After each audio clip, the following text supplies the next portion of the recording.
you could hide a color in the twinkling of an eye, and then continue onward with that same speed to fly? Do you think that you could ever, through all eternity, find out the generation where gods began to be? Or see the grand beginning, where space did not extend? Or view the lost creation, where gods and matter end? Methinks the spirit whispers, no man has found pure space, nor seen the outside curtains, where nothing has a place.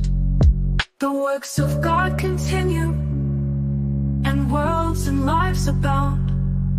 Improvement and progression have one eternal round.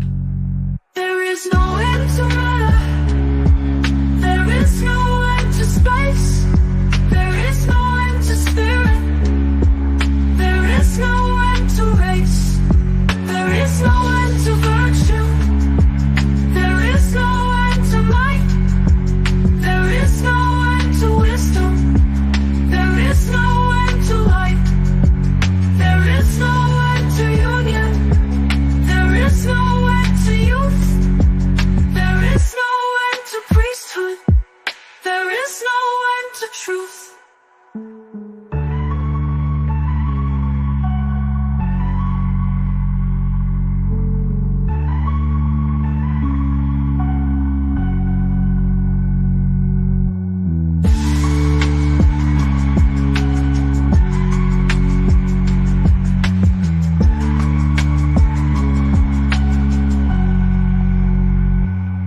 There is no end to glory, there is no end to love, there is no end to being, there is no death above.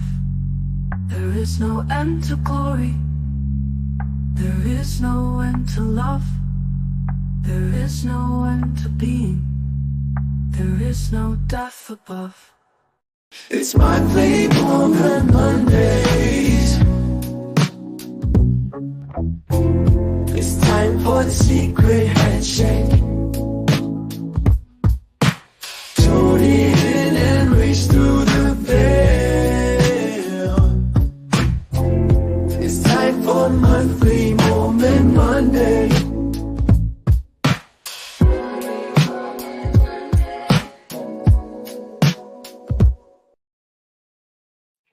Welcome, another episode of Monthly Mormon Monday. It's not Monday. Why is it called that? Who cares? We're all here. It's a live stream. We got me, Paranoid American. Actually, let me do it in order, okay? So it starts with Heidi Love, the Exmo, then Paranoid American, the Maymo, and then we've got Andreas Xirtus, the Nemo. And oh no, I'm not the Nemo. I'm not like Nemo. No, how about the Nemo? I'll be all right. Nemo. Nemo? Yeah. Wait, well, what did I get wrong? What's Nemo? There's a dude who's Nemo, and like, oh yeah, on no account I do think I like Nemo. him. Yeah. Okay. Yeah. Do you know about Nemo the Mormon? You don't know about that idea. Dude? Oh, bro, Douglas Stilgo, I think he's called. We called him. He got it wrong. It's Numo. Yeah, Nemo. Sorry, I'm Neo-Numo, maybe Neo-Mo. There you go. I like Yeah. Neo-Mo. Neo-Mo.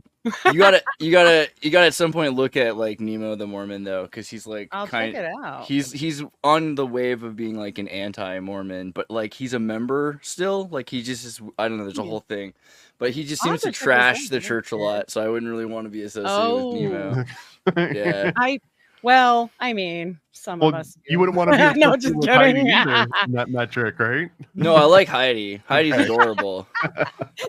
If someone I get by. Yeah. Well, I'm also mentally, go ahead, Heidi. I can accept the fact that other people have different opinions and not trash the person, just the theology. So yeah. Plus, like it's not even like when you're trashing the theology, you're still smiling. There's something more adorable. Again, it's adorable. It's different. Thank you. I'll take it. Adorability factor is higher. Yeah. Well, we got a really loose theme today. So I've got a bunch of live streams. I'm trying to do them all on space and moon and maybe even like Kubrick theme. And I couldn't figure out any good Mormon Kubrick sort of ties. I have 3 pages of space Mormon stuff for you. So no, we're gonna basically do a bunch of space stuff. I watched a documentary that was supposed to be about a Mormon astronaut and it wasn't. So that'll be. But I also started getting really deep into Battlestar Galactica because of some other weird tangent that I went down on. So it seems like it wasn't even Mormonism that led you to Battlestar. Like how did was actually an episode of Ancient Aliens where one of the guys made a claim that Moroni came from the Pleiades star system. I think it was David Wilcox, and then somebody else made like a rebuttal to David Wilcox's claim about the Pleiades, but then they cited this song that inspired that intro that I played. It's called "If You Could Hide to Kolob." And that, by the way, that was a banger. That I back in the seldom. day? No, just now, even because I love that song. I have a version of it, and I still like feel like I have to step up my game after that. That was there you go. It was really good. It feels good. Honestly, people need to listen. If you could hide a Kolob, you would. Just be honest. Like you would totally hide. I mean, a if Kolob. it were real and they didn't go back on everything, sure. So that's what I think we can get into, though, because if you think about Pratt and what they were really talking about in terms of luminary realms and places you could channel, that's way more real than NASA. And I think that you're looking at space TV shows as it's safe because it's sci-fi, so kids can talk about anything in a sci-fi show. And B, it's what people believe in. This is the new religion. They believe in this idea. And fun fact, Mormons are obsessed with space and Star Trek and Harry Potter and anything fantastical. They are and Star Wars. Obsessed. This actually makes so much sense now. Like this is literally just connecting. But when I grew up, I want to say like 8 or 9. The kid that lived right behind me, he came from a Mormon family. I didn't even know what the heck that meant, except that he couldn't come out and play on Sundays. That was like the only thing that I really took from that. And the other thing that I distinctly remember was that even though his parents were super strict, the second Star Trek came on, the whole family got together and it like transformed into something that I had never seen before. My mom liked Star Trek, but it wasn't like a full house family event where everyone stop doing the taxes, stop whatever you're doing, and Star Trek. And I was like, why are they so in? And now it makes so much more sense that this was almost them going to church. And man, if I grew up going Star Trek is the establishment of Zion in a lot of ways. I would love to have gotten my religion from Star Trek, or at least had that as a possibility. I just thought it was a silly sci-fi show. Well, first off, Star Trek is a satanic space utopian Marxist show, right? And I say those with citations. Gene Roddenberry was a friend of, Anton LaVey. He was a contributor to the Church of Satan. If you read the first screenplay, Captain Pike, is the Masonic reference, is the first captain in the pilot episode of Star Trek in the original series. And the way it works is on a ship, usually you have sort of this viceroy, and it was common to have a priest with you as your viceroy. Instead of having a Jesuit priest, here you have a sort of logician, the satanic logician who looks like Anton LaVey, right? In the original story, there you go. There's Pike right there, Captain Christ Pike, right? And he's got his in the original screenplay, Spock looks more even than he does now, like Anton LaVey, and you can kind of see it now. Like he kind of looks like Anton. Spock has this, the eyebrows and everything like that, but he was more.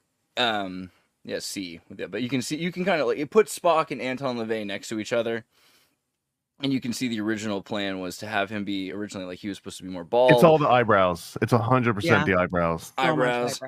Those are all that's left maybe of the original version, but like and there was definitely the jaw shape too is straight down like a square kind of. He would have had less control over that though.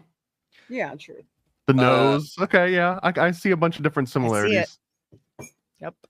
I totally see it. That's why he didn't have hair, because then I'm Team Nimoy. If we have to compare him, I'm Team Nimoy all the way over Team Anton. And he's doing the Shekinah, which is the feminine sign of God, which he learned in his Shabbat, right? So there's a lot of like spiritual ism there.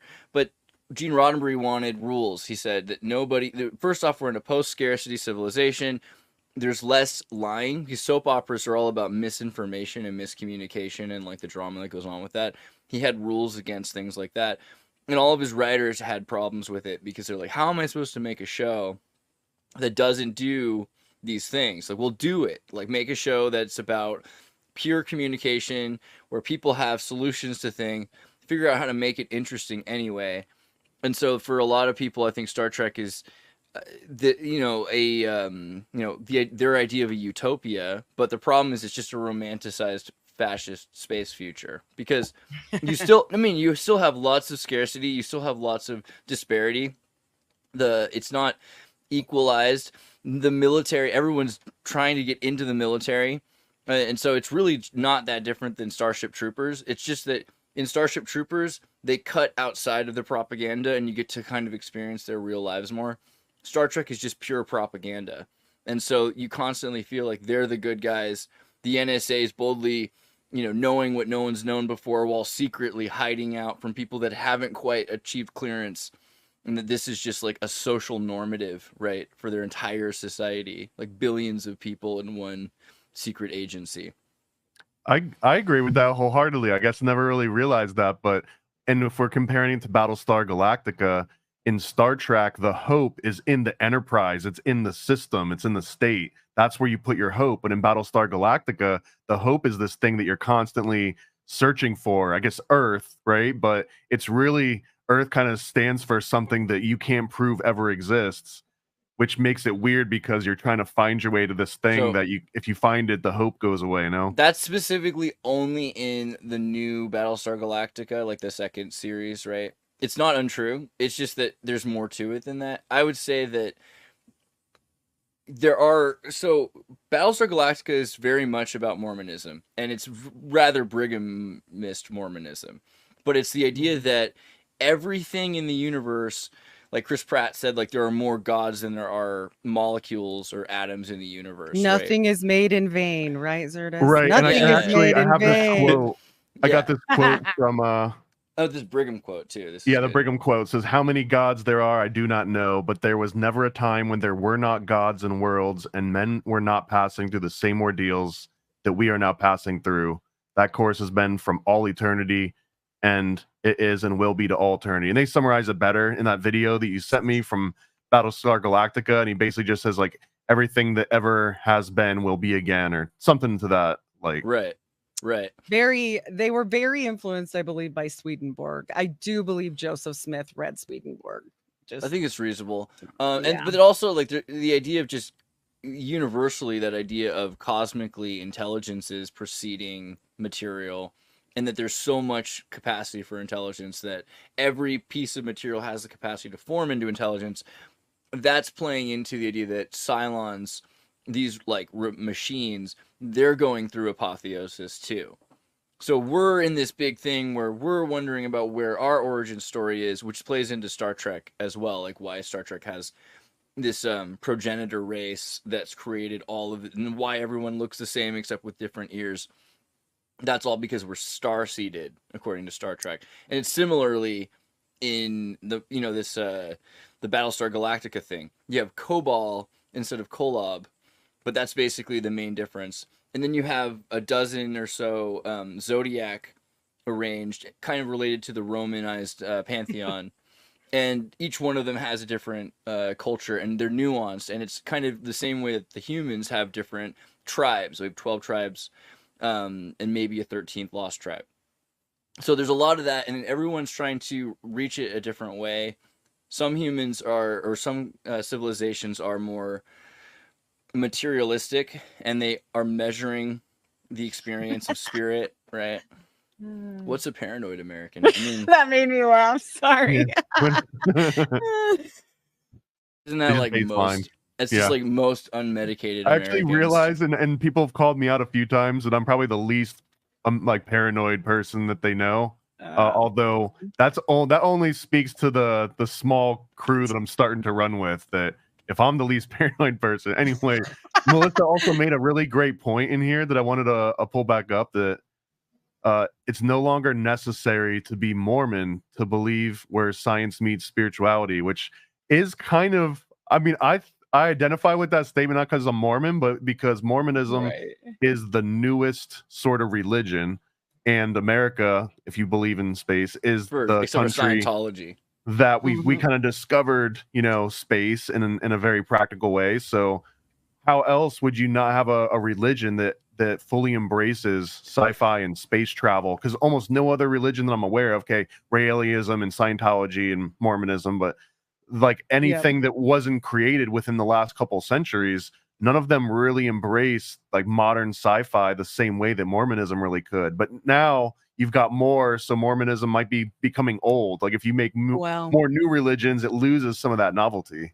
They took it all out and put them all in the Journal of Discourses too, so it's not Mormonism anymore. So I really want to understand. I would just say though, I would also say that there's a difference in 19th century Mormonism, Mormonclature, which is like patent pending, trademark that word. They used to look at things more like celestial luminaries. It wasn't that they were looking at it like NASA, and so.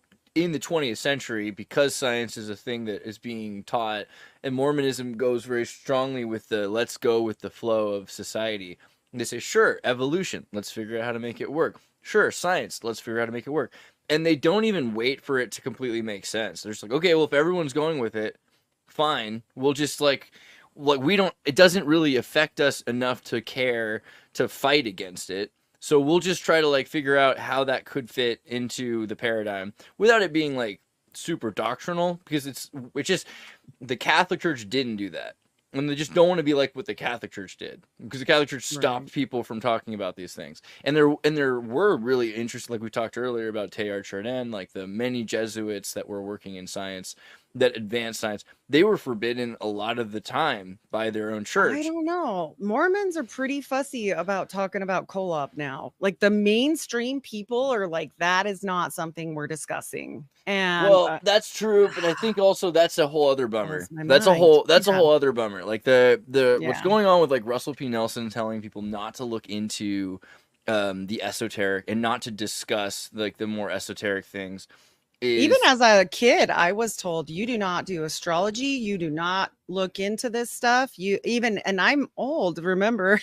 Yeah. Well, older next week. I think astrology is also one that they were like looking at Leviticus, and it says like don't do astrology. So they're trying to figure out what to do with that. But that's even changed a bit now, because there's a lot of people pushing against what the Deuteronomists said. And they're saying, okay, like, well, as Mormons, you have to follow the Deuteronomists. Seems like Christ didn't. Seems like, is the whole mission of Christ not to argue, protest, rebel, and die, martyring himself against the Deuteronomist reforms?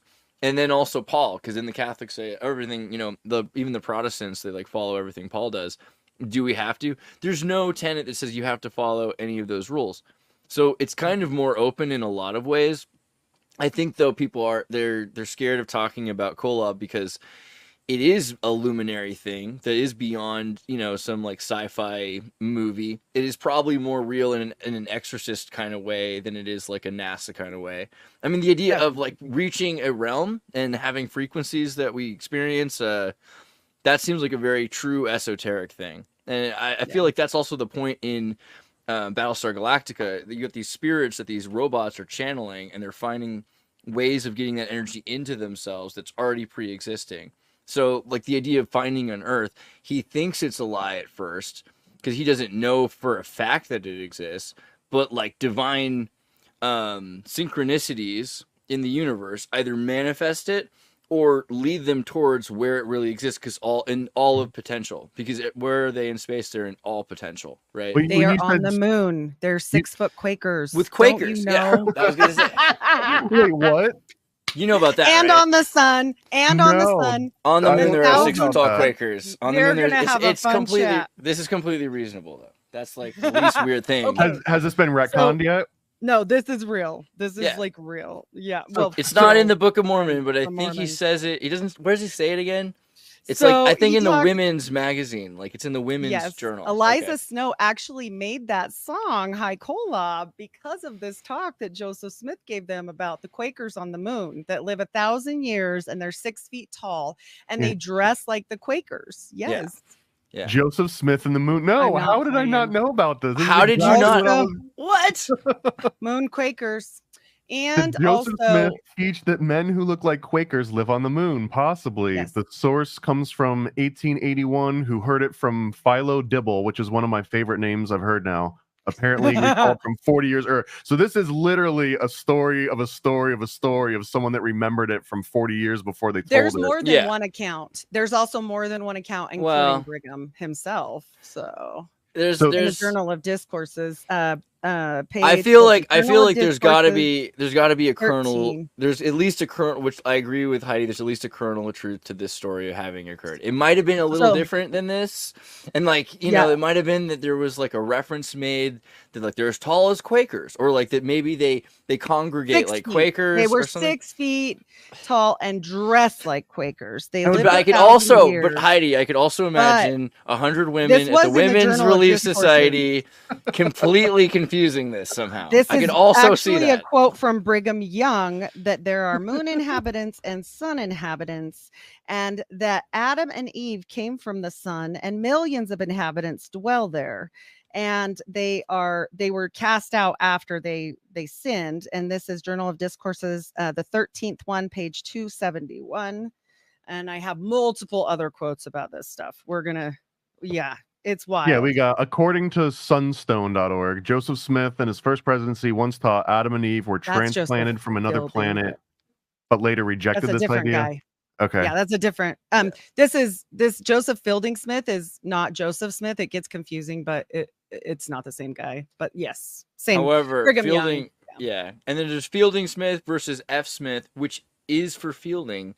Just forget about it. I don't know. It's so confusing. Yeah. Well, I don't know. I want to get one thing clear though about Kolob. Sorry, I'm going to get those confused because of Battlestar Galactica now. But Kolob, for any Mormon hierarchy that's listening, anyone that's got like the Willy Wonka pass to do anything they want, I just want to be clear as a non-Mo, possible Mo, that's not the weird thing. Like the Kolob thing doesn't make me want to ridicule Mormonism, and it doesn't turn me away from Mormonism. If anything, it's one of the very few redeeming qualities that makes it interesting. And it's silly if you try to retcon this thing. There's other things that could be retconned. Yeah, before I you don't think retcon that's Kolob. what I don't know if I'm concerned. I don't think it's retconning as much as hiding.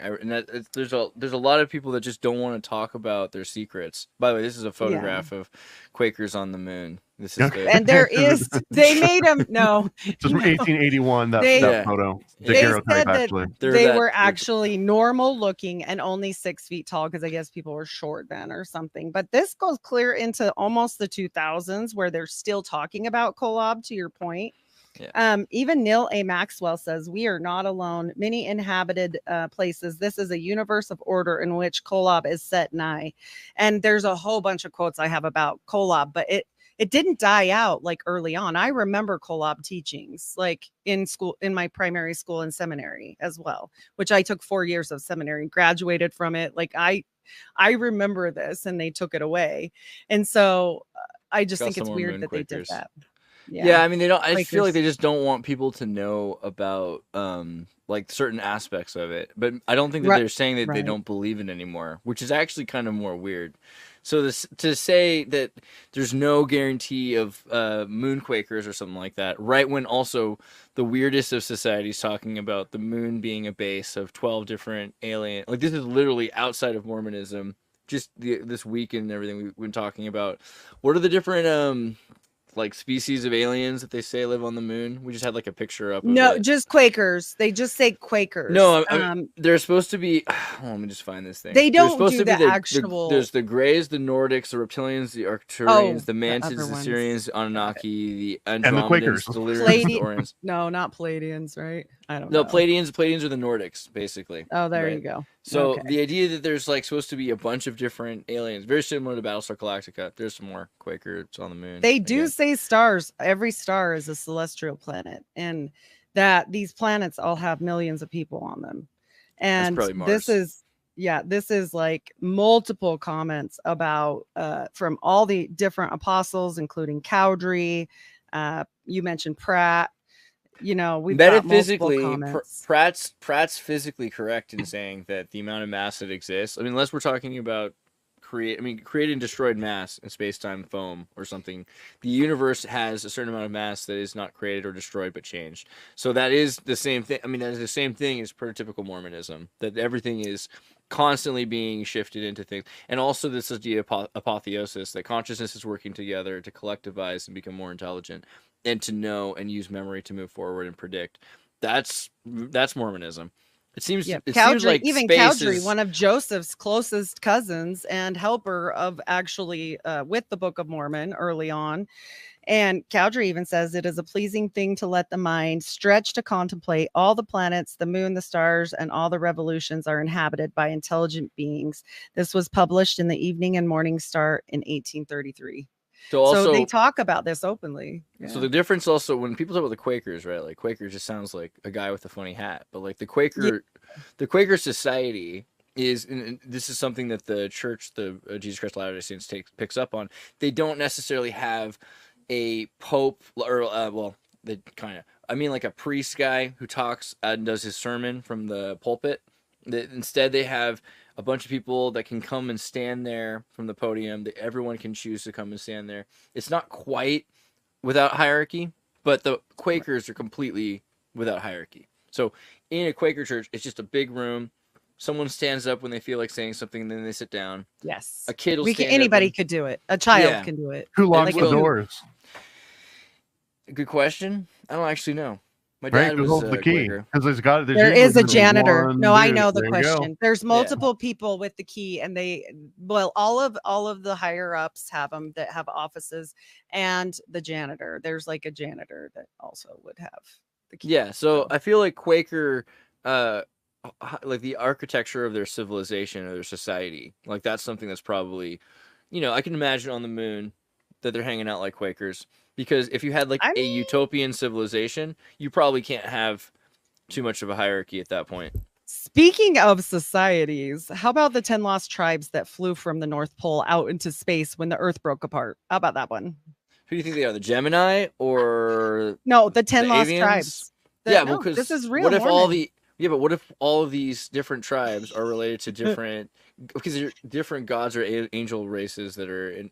This is Battlestar Galactica. Yeah, no, I get it. We're getting into the divine council, which I totally comprehend. I get that. But they do say the 10 lost tribes are nowhere to be found because Joseph Smith said they were living in the North Pole, but then the piece of that earth broke off, and now they have their own planet with that chunk of the earth that was shaved off. That's Eliza Snow's song that you were playing, what that has to correlate with. So pull up the flat earth extra continents map. Flat earth extra land. Hold on, check this out. It is. I wanted to ask too. But they're going to come back. Don't worry, they're going to come back. Yeah.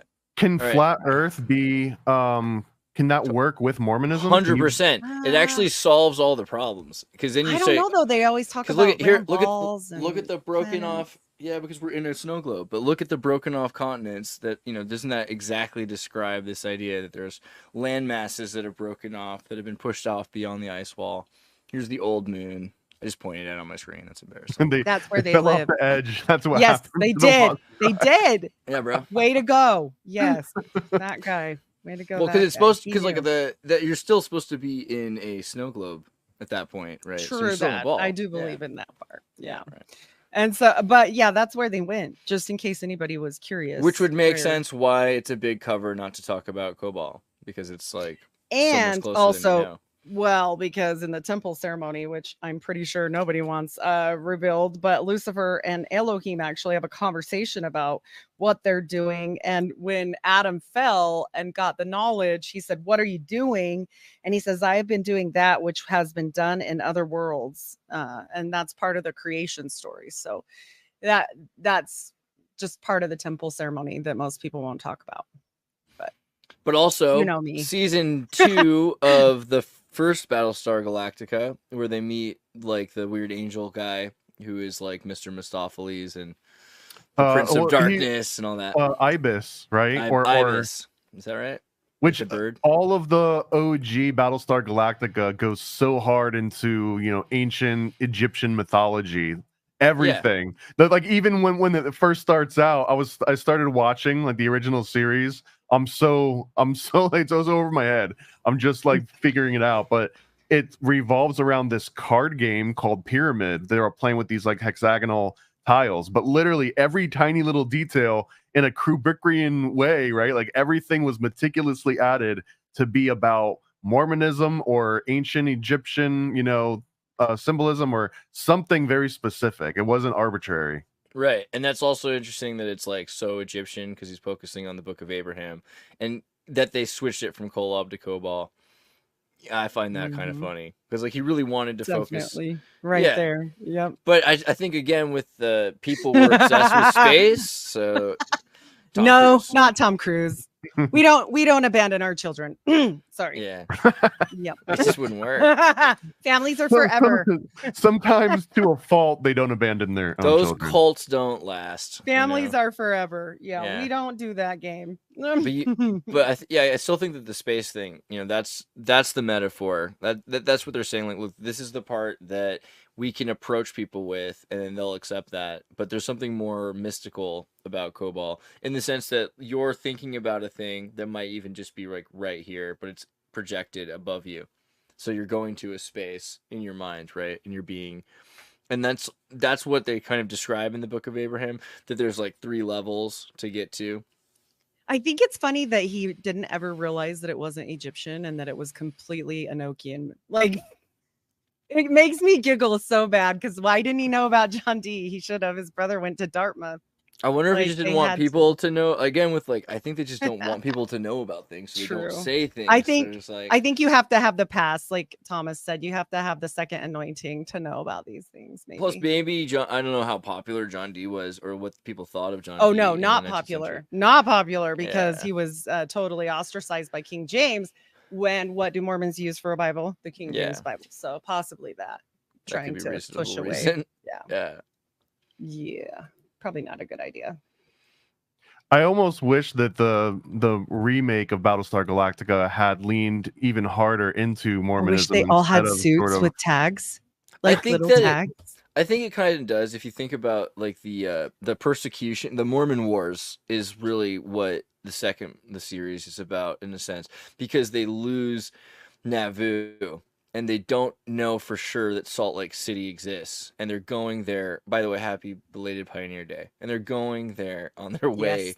That was yesterday. What is that? What's Pioneer Day? That's a Mormon holiday. Oh, we had that yesterday. So, it's the day that's where you walk was founded. south of the Mormon Trail, you know. So, well, Oregon Trail and the Mormon Trail are basically, if you played Oregon Trail, you had to go from Missouri to, you know, Oregon. But if you took the south side of the trail, it was exactly the same trail, and you just went and you stopped before you got to Oregon in Salt Lake City. And that's you know what the Exmos call it now. They don't call it Pioneer Day. We call it Pie and Beer Day. No, yeah, Pie and Beer Day. Yeah, it's true. Now it sounds like this is also almost like a Utah celebration and not even specific to Mormons. Okay. No. Yeah, and it's a bank holiday and the whole deal. Yeah. It's the founding of the state. But kids will dress up like, you know how Puritans for Thanksgiving kind of a thing? Kids will dress up, they'll wear bonnets, they'll go out. They will do this trail, just so you know. They go on something called Trek. And when you're a kid, if you're old enough and your parents are cool enough, you can go on this. They actually take the hand carts and walk with the hand carts, dressed like the pioneers, down this trek, and it takes a long time. And I never did that because I was like, yeah, sounds dirty. I'm out. No, I like camping, but it was rough. Yeah. And they'll be like, here's like you have to bring like a bag, like a paper bag. And like, this is all the stuff you would be able to bring with you on the trip. Just like a pioneer. Yep. Yeah. You do the whole thing. And I was not going to do that one. I like regular. Pioneer Day has the second highest holiday traffic fatality rate in Utah following July 4th. Must be Pie and Beer Day. Happy Pie and Beer Day. See, I told you. Wow. That's funny. It made the wiki. Yes, it did. Battlestar Galactica. That's actually weird because most people don't drink, but whatever. I didn't know that. Battlestar Galactica is definitely about that. They leave They're on their trip. They're on the Pioneer Trail. They're being murdered. The Cylon War is kind of about Christianity, because they're saying like, hey, we're not Christians. We are Christians. Hey, like, oh man, I became a Mormon. I became a Cylon. And then it's also this like the idea that you're becoming through apotheosis. Robots become humans is the metaphor for humans are on their way to becoming gods. And so there's a microcosm within a macrocosm, but also needed is Caprica, of course, because without Caprica, it almost like you have to see Caprica to understand both Mormonism and Babylon. And the fall. That's a good. Well, but also analogy. transhumanism, because that was the fall when of I our originally society. watched Caprica, before I knew anything about Mormonism or cared, right? I saw that almost like a ex machina sort of movie where they were trying to show like, is it bad to beat your cyborg? That's kind of what it amounts to in an oversimplified way, right? Like, I don't know. does it Actually, feel bad, and should you feel bad? I wouldn't even. For me, Caprica was like startlingly close to reality. They're like, hey, we're gonna make a sci-fi show about a planet with a secular society. There's a bunch of polyamorous, like not just polygamy or polygyny, just like there's like 30 people married in these like community like hives. They're worshiping Hives. They're worshiping gods. They're worshiping pantheons. There's different like cultures. They're aware of different cultures and they're respecting these different cultures with their different gods. It's just it's interesting because that's not even like necessary. Like you can see the Mormon how that could happen, but it's also Islam it's just the way the world is now. Like this is how the world is right now. A lot of the time in a lot of places like California and Caprica felt like really similar. In Silicon Valley, you've got these people working in this virtual reality technology. In the beginning of the show, they're like, look how we're going to have L system algorithms so we can make these meta realities. It's just very much like, it wasn't like far off. And they're saying, okay, this world's pretty similar to our world. It's like a little like a reflection of our world. And then I thought that was even like the bigger thing, because then they create these robots and they're in material reality. They believe that everything is, measured and that there's no soul. It's just also that you're not, you're not like transferring the soul. You're just making a thing like a egregore or like a homunculus. That's this robot. They don't believe in the soul, but somehow there is a soul. Whether or not it's the same soul or if it's like now it has the same memories as this person, but a new soul. There's soul that exists. Well, and there was an argument to be made, and there was a video that you had sent me kind of breaking it down, but it also reminded me of Rene Descartes and his mechanical animal sort of defense. And he kind of, to grossly oversimplify it, he basically made this theory that consciousness can only be defined by ration. So if you were to sit down and try to just like rationally figure out if the person you're talking to or whatever, the entity you're talking to, has some sort of basis in logic or understanding, it was almost like a much better version of the Turing test, but maybe less defined. But it was like, if it can rationalize itself to you as being fully conscious, then that's all that there really is to prove, and you can't go beyond that. And then he kind of got crazy and was like, and therefore dogs don't have souls, so we can torture them in public and stuff. Yeah, see, and that's the very un-Mormon idea. All dogs go to heaven. That's very Mormon. Yeah. Yes. Is it really? That's wait, Yeah. hold on. So, do all pets go to heaven in Mormonism? Goldfish and I'm pretty sure they think everything that has life. what about what if you had somewhere. an ant farm? Does the ant farm make its way to heaven? Yeah, I I think mean- any soul, anything, So ants everything have has souls? everything is made of intelligences, and every intelligence has soul, and so That sounds very Rosicrucian. sure, yeah, but it's also Buddhist or Vedic or Abrahamic, like the whole world kind of, I think, looks at material as being made of energy, and Joseph Smith said that energy was soul, that spirit was soul, spirit was energy. Have you guys seen The Expanse? Apparently, according to Ken, there's LDS references in the Expanse series. I And I haven't have- yet. Someone just mentioned it to me yesterday, I think. Oh, so I I'm have gonna to have do to that. check this out. Well, that's synchronistic. Yeah, I mean, I think I've seen the first two or three. But They have the biggest colony in space, I think is what they said, which makes sense to me that they would. Good job. Although I don't know, because I feel like the Vatican could do it too. Like the Vatican's, it depends on what they want, but the Vatican's pretty into space. They're pretty into metaphysics. They're pretty into all that stuff, and they're pretty esoteric about it too. That's funny, actually.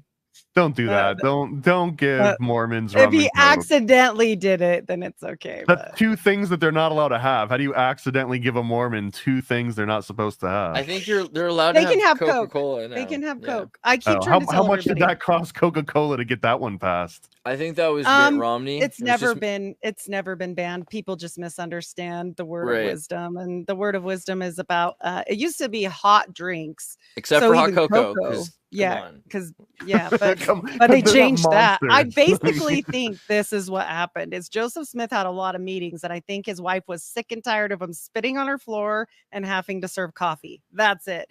I'm pretty sure that's where that came from. Really, they didn't have a lot of money. No tobacco because it made you spit. Yeah, are Mormons anti Lord's Supper with wine? They don't do drink wine, grape juice. But like, that's a funny one because realistically, the Mormons will say, like, first off, they use water now, and they used to use grape juice, so it's getting even weirder. But Mormons also Mormons also, if you read, like she said, like if you read the Word of Wisdom, like Heidi said, there's nothing against effervescent things. It mentions making your own wines. There's precedent for Mormons to make effervescence, so it's they can drink, but they can't buy other people's alcohol. I think they're focusing on the wrong things here, because now all of a sudden it sounds like Mormons are turning wine into water, which is the opposite direction from where this all started. They're turning wine into water. And Coke, let me just to say this for the people who keep commenting on Coke. There are very strict parents that take this to the letter of the law and like don't let their kids have cola. Or I had a neighbor that wouldn't let her kids eat regular bread, and she ground her own wheat every morning. You can get real wild up in here. Like, I mean, she also did some Shackley vitamins and all this stuff. And like, it was wild, but it's fine.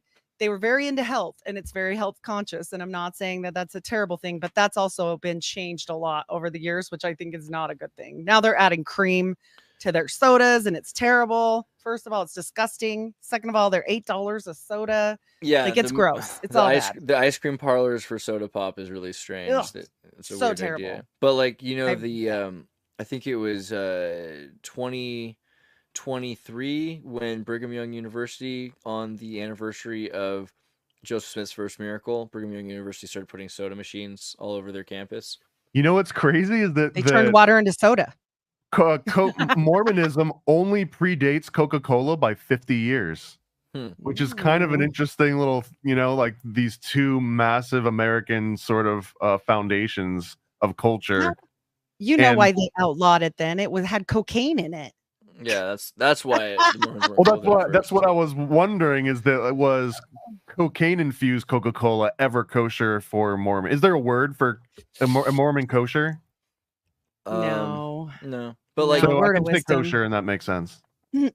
Yeah, we know what you mean. But word of wisdom is they just say you're breaking the word of wisdom or not. Yeah. Well, you said before, if they follow it to the letter of the law, if you were a true Mormon, no offense to all the half-assed Mormons out there. No Coke. It doesn't say Coke.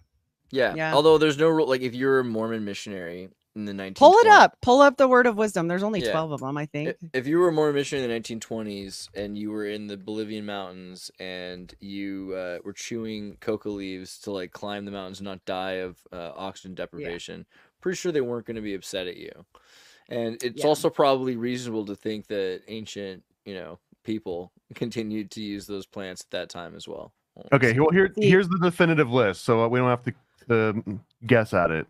So these are this is the word of wisdom, right? I was trying to get to it. Yes. Fruits and wholesome herbs, including vegetables, which should be used with prudence and thanksgiving. I'm not sure how you prudently use a vegetable, but there's a time and a place for everything. Yeah. But put the carrot away. It's not time for that right now. The flesh of beasts and of fowls in the air, which is to be used sparingly. Okay, I get that.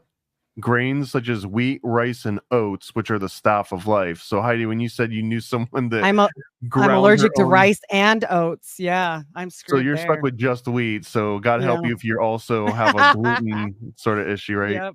You're No allergic kidding. to all kinds All of rice. rice and all oats. Yes. Like What about like EpiPen, try to what about like die. what about like wild rice that's not actual rice? Is that okay? It just Does shuts my throat off. Does that mean you're Brutal. allergic to Quakers as well? Brutal. Yeah, I guess so. No Quakers for me. Good thing I didn't marry one. No. The following substances are harmful: alcoholic drinks, tobacco, tea, and coffee. What about? And this is a real question. This isn't like a snarky question. No, What about this what is- about jewels? What You're about not this nicotine isn't vape? this isn't the actual words of wisdom. You're Oh, it's not. reading a breakdown. like a synopsis. Yeah. I would go to like is it D&C 89? Original. Yeah, maybe original. Yeah, go to D&C 89. There we go. That looks more This is it right here, right? realistic. But that's not the whole one. Yeah, that seems No. short for what we're talking about here. Can I get I got it over here. Hold on. You got it? All right. So, revelation given to Joseph Smith the prophet go. at Kirtland, Costco. Just kidding. February 27th, 1833.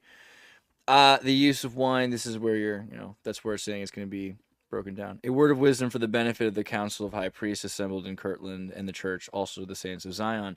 To be sent greetings not by commandment or constraint, but by revelation and the word of wisdom, showing forth the order and will of God in the temporal salvation of all saints in the last days, given for a principle with promise, adapted to the capacity of the weak and the weakest of all saints who are or can be called saints. So in other words, it's saying like, this isn't necessarily true for everybody. Some of you probably can handle your liquor and your hot drinks, but this is adapted to the weakest of all saints. And realistically, if everyone, who was super weak just stayed away from these things, they'd probably be safer. Behold, Joseph Smith's father was a raging alcoholic, and so this was a whole situation for him as well. So fair It was enough. all like daddy issues to get woven into the religion. a little bit. Just Some a little say. bit. Some say. And Behold, didn't you verily. say too that his wife just like someone spilt coffee on her couch one day, and then she was like, "That's think- it, no coffee for anyone."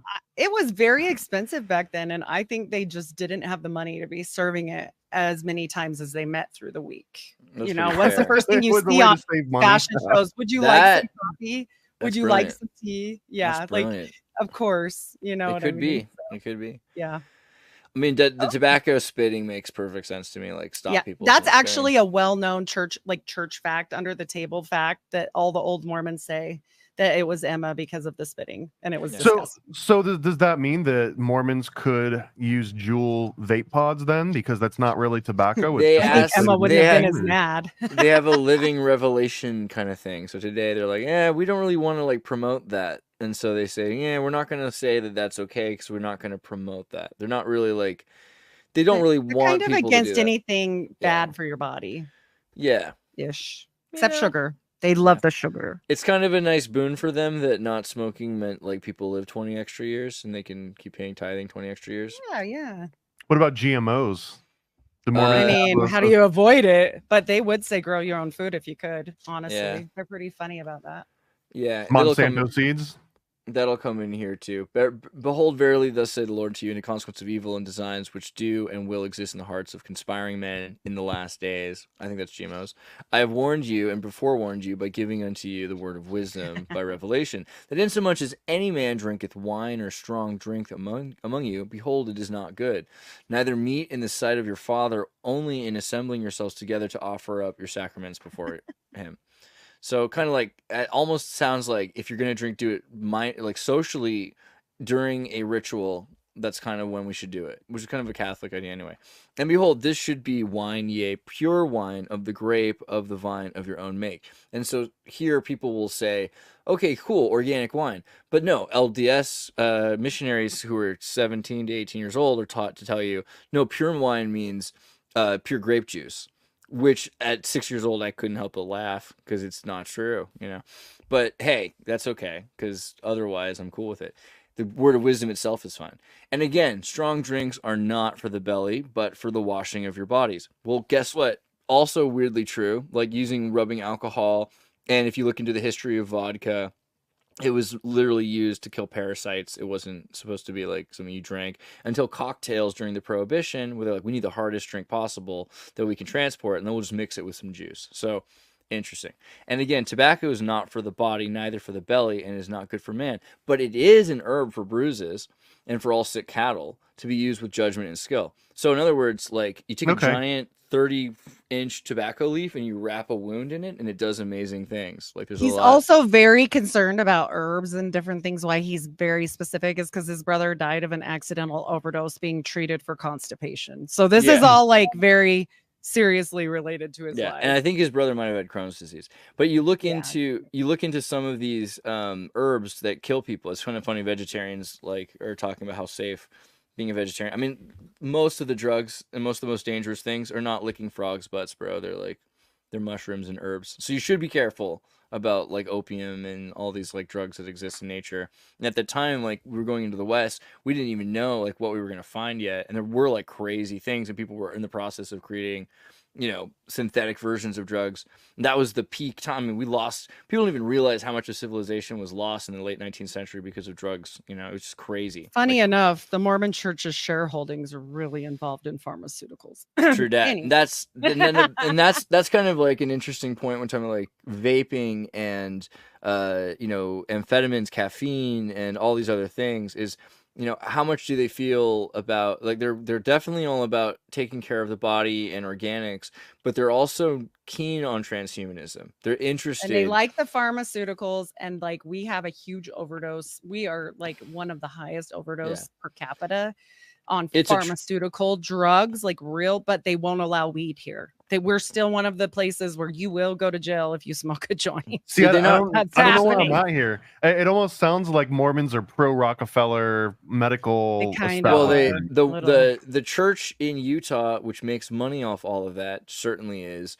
I wouldn't say everybody else is. Again, here's maybe not the original doctrine is what we're trying to say. The original doctrine doesn't know anything about that, but now they're very into it. Check this out. But the original doctrine does say that you're not supposed. I'm paraphrasing, I guess, but don't smoke tobacco because it's bad for you. Hold on. Hold on, check this part out. And again, hot drinks are not for the body or the belly. This is the only thing about coffee or tea, really, is the hot drinks. Yep, that's it. And some people say hot drinks really is more inference about like any sort of like vodka, any sort of what do you call it, distilled liquor. It burns. Yeah, like a scotch or like a fire drink. But they're saying it's just tea. And here's the best one. And again, verily I say unto you, all wholesome herbs God hath ordained for the constitution, nature, and the use of man. Every herb is in the season thereof, and every fruit in the season thereof. All of these are to be used with prudence and thanksgiving. This is the part that really says you're not just allowed to, but like, does this not include opium? Of course it does. That would be, yeah. If there's more marijuana, all of it, LSD, Mormon Church, the Mormon Church will not let it happen. And if you go to church and you tell them that you've been smoking pot in the mainstream, they won't give you your recommend. Yeah, but that also you cite this exact line, or is this not part of canon? Is this like some other? This is hardcore canon, but it's hard to argue with the earlier part here. I think there's a part here that's talking about like assembling yourselves. Like there's a part where they want you to be in sound mind and body, sober, in all times. Yeah, sober, like sober. So, but what is sober? I think some people are sober, smoking a whole bunch of stuff, and some people are sober. Even if I wanted to join, I don't think I'd make it very long because I would be, picking this specific part out. Hey, maybe they'd listen. There's definitely, it doesn't use the word sober though. It says like you're not supposed to be out of your mind. It's something about being in your mind, not. But you can be having revelations and talking to Moroni from, that's the angels. Okay, here you go. And all saints remember to keep and do these things, walking in obedience with the commandments, shall receive health in their navel and marrow and their bones, and shall find wisdom and great treasures and knowledge, even hidden treasures, and shall run and not be weary, and shall walk and not faint. So, I mean, it's not, and I, the Lord, give unto them a promise that the destroying angel shall pass by them as the children of Israel and not slay them. I mean, there's nothing here that says that if you don't follow this all the time, they can't give you a temple recommend. That is a modern specificity and probably a brighamism. Yeah, that's the mainstream. That's the mainstream because they have too much involved in the pharmaceuticals that everybody uses. And if they all got off this, Which you can have a recommend if you have Zoloft. There's nothing wrong with being a Zoloft and having a recommend, which is you crazy. can get pharmaceuticals and be blitzed out of your brain and get your recommend, but as long as a doctor or gave it to you. Which includes opiates, you know. Yes, anything. Yep. This might be a little tangential, but I almost feel like this was a dare. New NSA headquarters in Utah. Can we talk about that? Yep. Probably not. Well, yeah, I guess so. So here's the Utah data center, which is codenamed the Bumble Hive, which is kind of a cool name. That's adorable. The Bumble Hive. They must have massive data repository designed to cope with the vast increase in digital data. So this is when everyone was like, they're not going to read all my texts and emails. They don't have enough space or time. Well, I guess this is where it's happening, is in Utah. Guess what? They right? do. and don't they also have the biggest collection of like genetic data through 23andMe or Ancestry.com or one of those? Well, they just sold Ancestry to Blackstone. But they still own MormonSearch.org, which is the generator of all of it. So they still have everything goes through them, even though they've outsourced to BlackRock, if that makes sense. They still own the progenitor, like the parent. So Blackstone, I think, actually. But yeah, should we be more or less worried that this data center is within the vicinity of like the? I'm always stoked. Like yesterday, I was showing. Let me go back to the thing. Like we know the Don Cheadle, the SS Secret Service Cheadle lady. Mm-hmm. You know, when we were looking at pictures of like the Secret Service, and you've got like 40-foot way, you've got like these like dudes that are rushing to Trump that you can't see, and then all of a sudden you see like where's that lady's face? Like, this sucks. Give me a second. I could talk about something fun while he's finding that. Maybe. Yeah, I just want to point out her face. Like, this is like clearly. Oh, did you find it? Yeah, it's just like this is not one. This is clearly not one of us. You know what I mean? Like, so, and then the Trump secret. Ain't like us. Shoot, let's see the video. Yeah, whereas like this guy probably is, you know, and like so there's the ones that are where's the other one? That guy probably is. There's a few of them that are like you saw. All the ones that seemed like they were LDS were like 40 feet to 40 yards away, and then all of the DEI, you know, hires were right around him. And so the idea of there being more Secret Service and more NSA and more things in Utah, like on one hand, it seems cool for the practical reason of them being sober and competent and 6 feet tall when you need to defend a guy who's 6 feet tall. Or also like having people. He's like 6'2", isn't he? He's huge. He's big. Yeah. Yeah, which is not tall for a president, I think. Also, true. Like, right? True. Yeah. Like the Anunnaki not tall people. For me. I'm 5'9". That's all good. That's still pretty tall. Like so in Utah though, also you've got you know, there's probably a lot of women working for the NSA too, right? Because like they're good. Well, we've got the FBI here as well, right down the road, in Davis County. We've got an FBI headquarters, let alone the NSA, let alone there. And I find it hilarious that they all dress like Mormon missionaries, or we dress like them. Whatever way it goes, that's the way it goes. Yeah, I think it's funny. Yeah, I don't think there's a problem with I'm more concerned with the opposite, like where it's not in Utah. Yeah, some interesting things for sure. I don't know. What was your fun topic, Heidi? Oh yeah, why don't we talk about how Warren Jeffs gets involved in space? Do we know about this? No. Warren, okay. I'm glad I went down a different rabbit hole. Okay, so the astronauts, every astronaut that's ever gone into space is either a Mormon or a Mason. That's like a known thing, just so y'all know. And there's specific ones like Don I don't know if that's necessarily true. That doesn't sound totally true. You might want to check that. But it's a widespread. Well, Apollo 11 there was only one Mason, I believe, and then the other two guys were not Mormons, were they? Okay, so they say space is real, right? Who knows? Okay, go ahead. We're going to talk about the challenge. Only Mormons and Masons get to go to the real space. Okay, that's okay. With that qualifier, now I'm on board.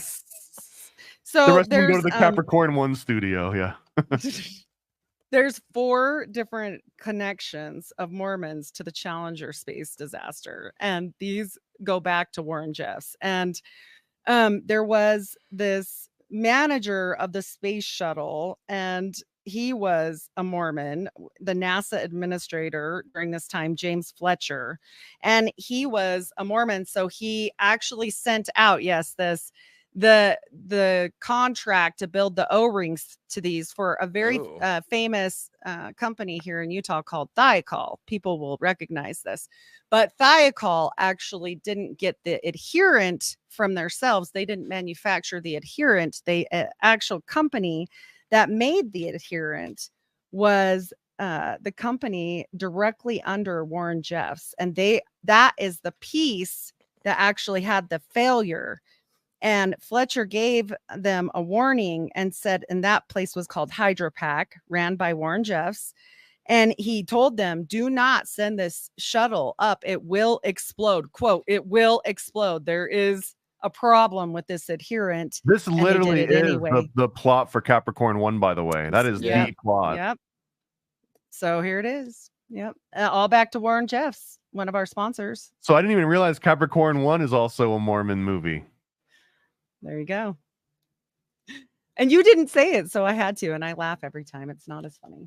Well, Capricorn 1, I think, predates the Challenger explosion, but it is the very plot is that they're sending these astronauts into space, but that they know there's a defective part. But in order for them to claim the defective part, it has two huge downsides. One is that the American people are like, well, where did our tax money go? Rabble, rabble, rabble. So that's one aspect of it.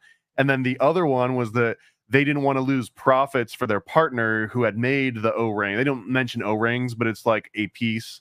So yeah, they have to fake the whole Mars mission just because they need to face.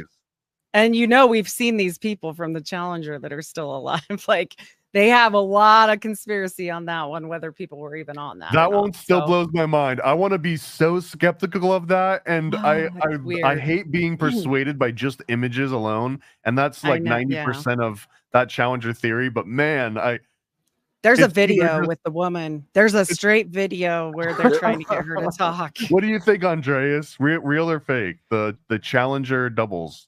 I mean, I feel like if it was real, they would have launched Big Bird and gotten rid of him when they had the chance. So probably not real.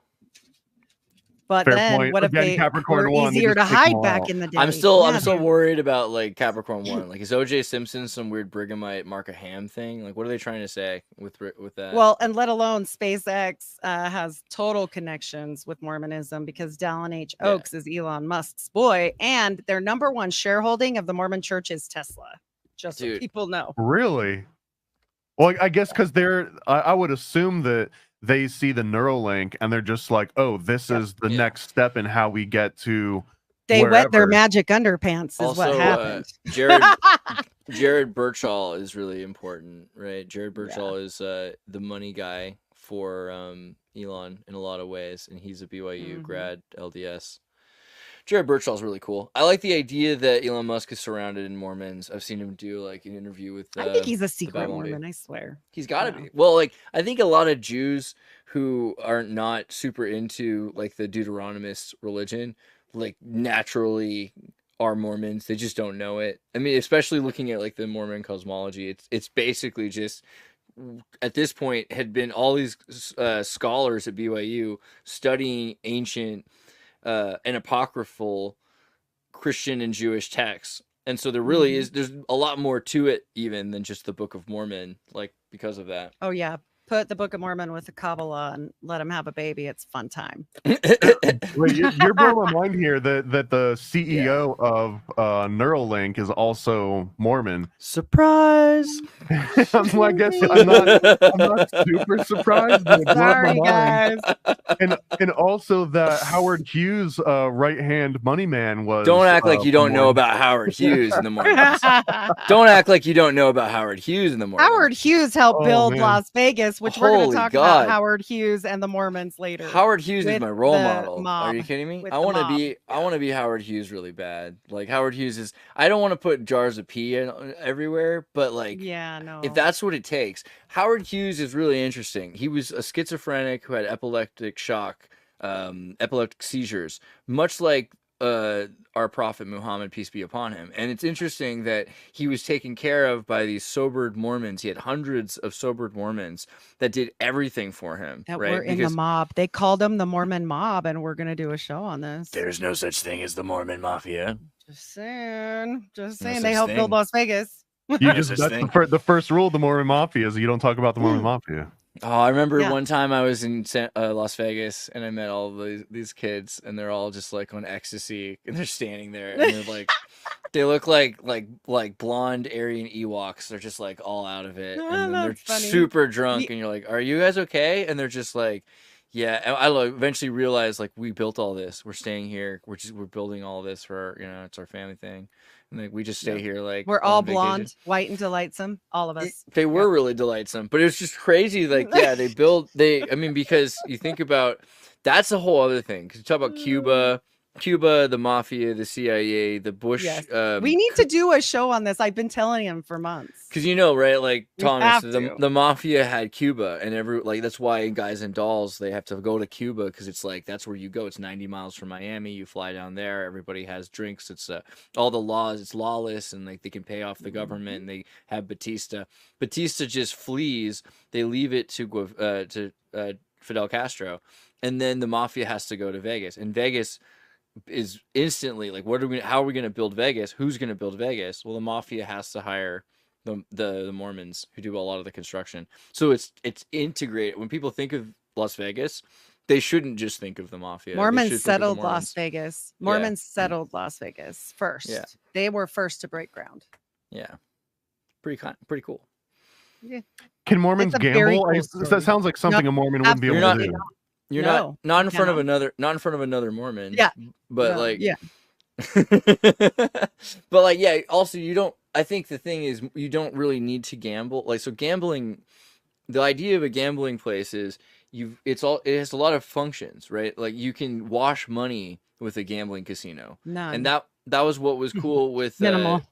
that was what was cool with Cuba, was that you could take all the money from all of the illegal illicit activities you're doing and say, oh, I won it in Cuba, and so Las Vegas is like that too.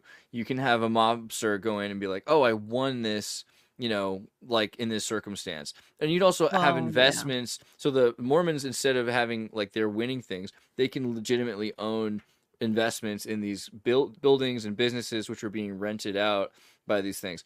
You're not allowed to, like, if you were to say, hey, I won $1 million, they're not going to want to accept that even in tithing because they're against gambling. They won't accept any tithing from gamblings, and they really look down upon it if you did. And then also, like, that was why Hughes said he liked the Mormons so much and surrounded himself around them, because they didn't drink, they didn't do drugs, they didn't, gamble, they didn't partake. They didn't partake in that. Yeah, he drank and did drugs. Yeah, but like he had to have. It's kind of like Fear and Loathing in Las Vegas. There's always one sober one, so you've got to have. He just had. You need a babysitter.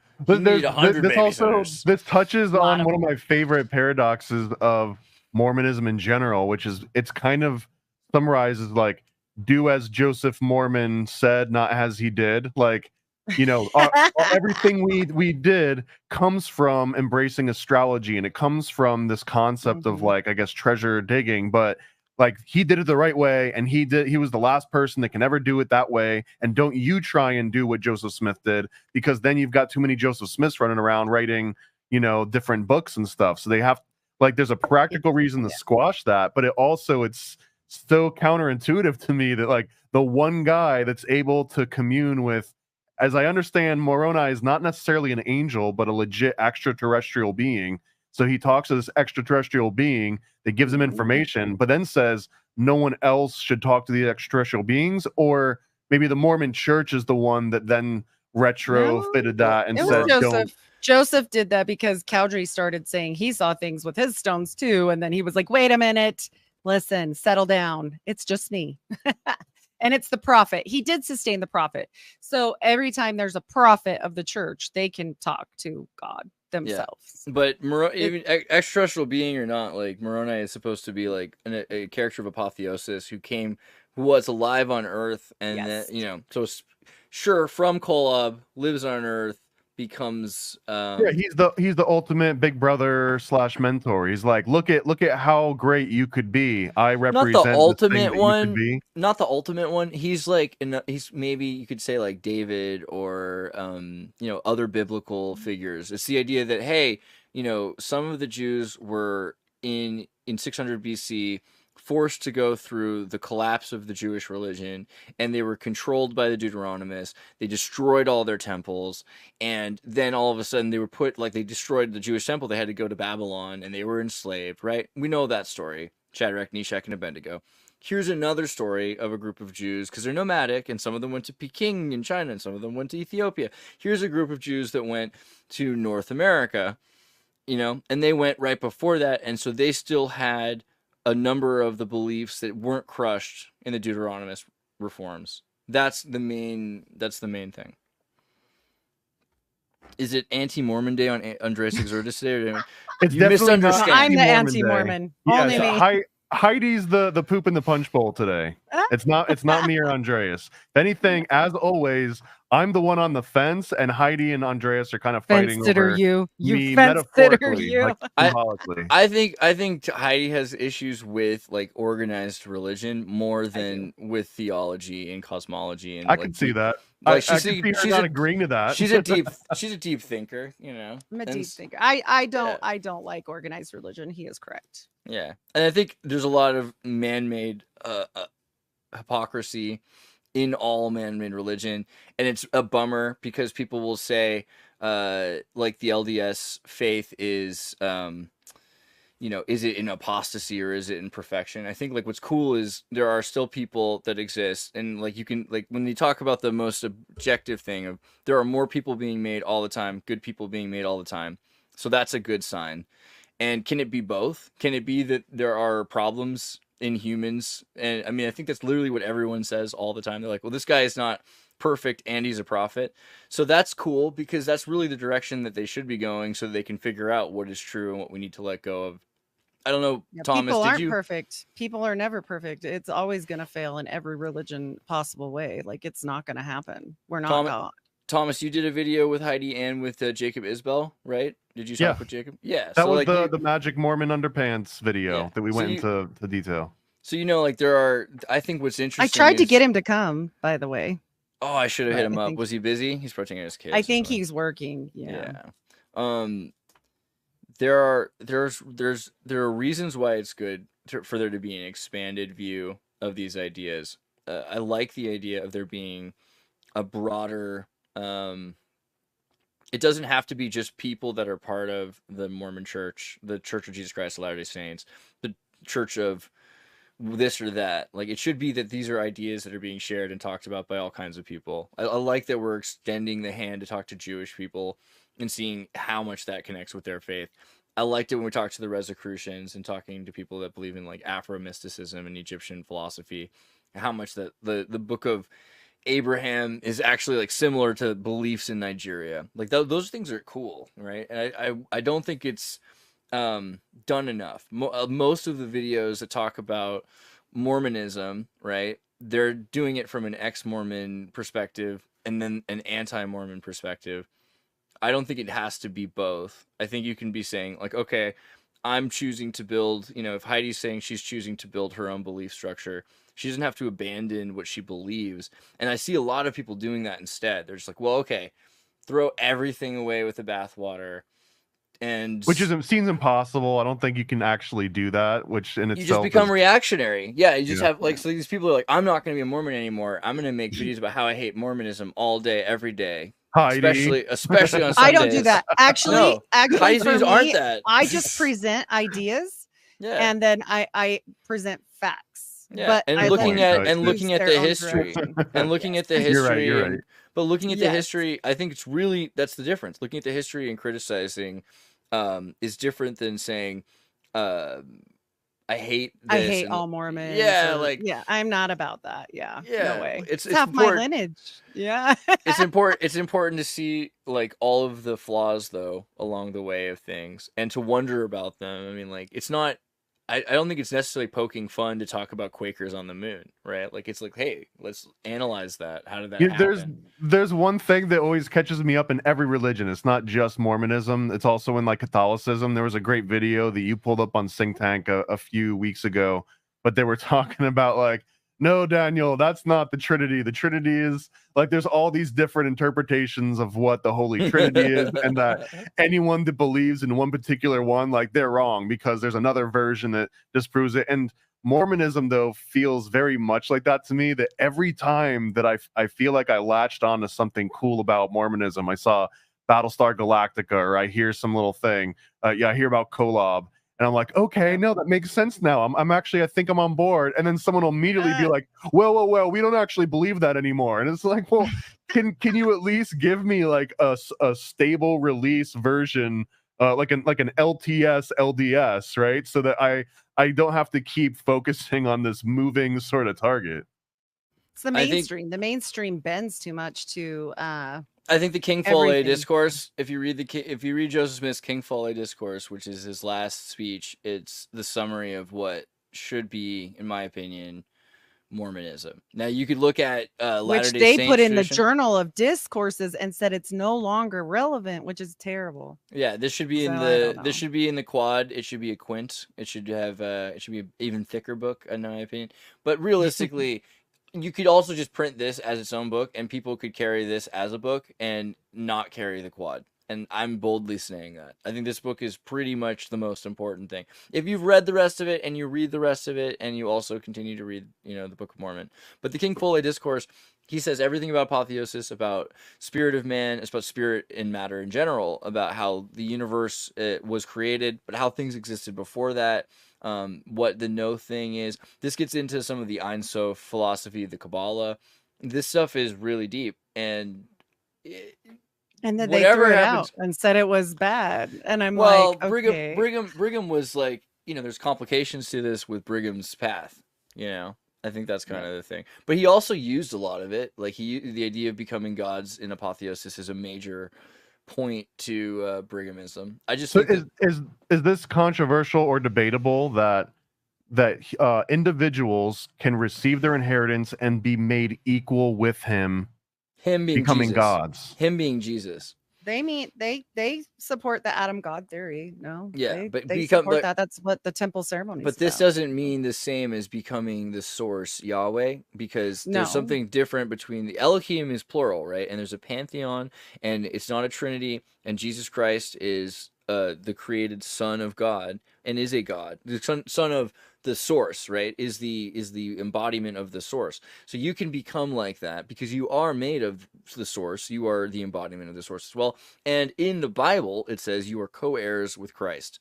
So only just from the Bible and from what Christianity is supposed to be, not Book of Mormon or anything else, that's the idea, that your apotheosis happens because you are the spirit, And also, what is probably more Mormon is that God is anthropic in a lot of ways. Like you are in the shape of a God, essentially. Like man, the Son of Man, all this idea that Jesus is the Son of Man, that there's a humanistic, even in the celestial form, there's an anthropic aspect to it. Does this include miracles? Like, do Mormons believe in all of the miracles of Jesus? Okay, so then being equivalent with Jesus means you also could heal the blind and turn water into wine and all that. Of course. Absolutely. Yeah, no question. And another one of the videos that I was watching before this, I think you sent me part of it, was there was an atheist that was debating an LDS member, and the LDS member was going on a great, it was masterful in my mind, but he basically was able to get the atheist to agree with him that just on the principle of numbers alone, that there are other planets out in the solar system or other universes that have intelligent life, and that there would potentially be so many of those that theoretically one of those planets could have godlike beings, especially in contrast with humans. So therefore, there is, by definition, some sort of gods, like physical, non-spiritual gods out in the universe.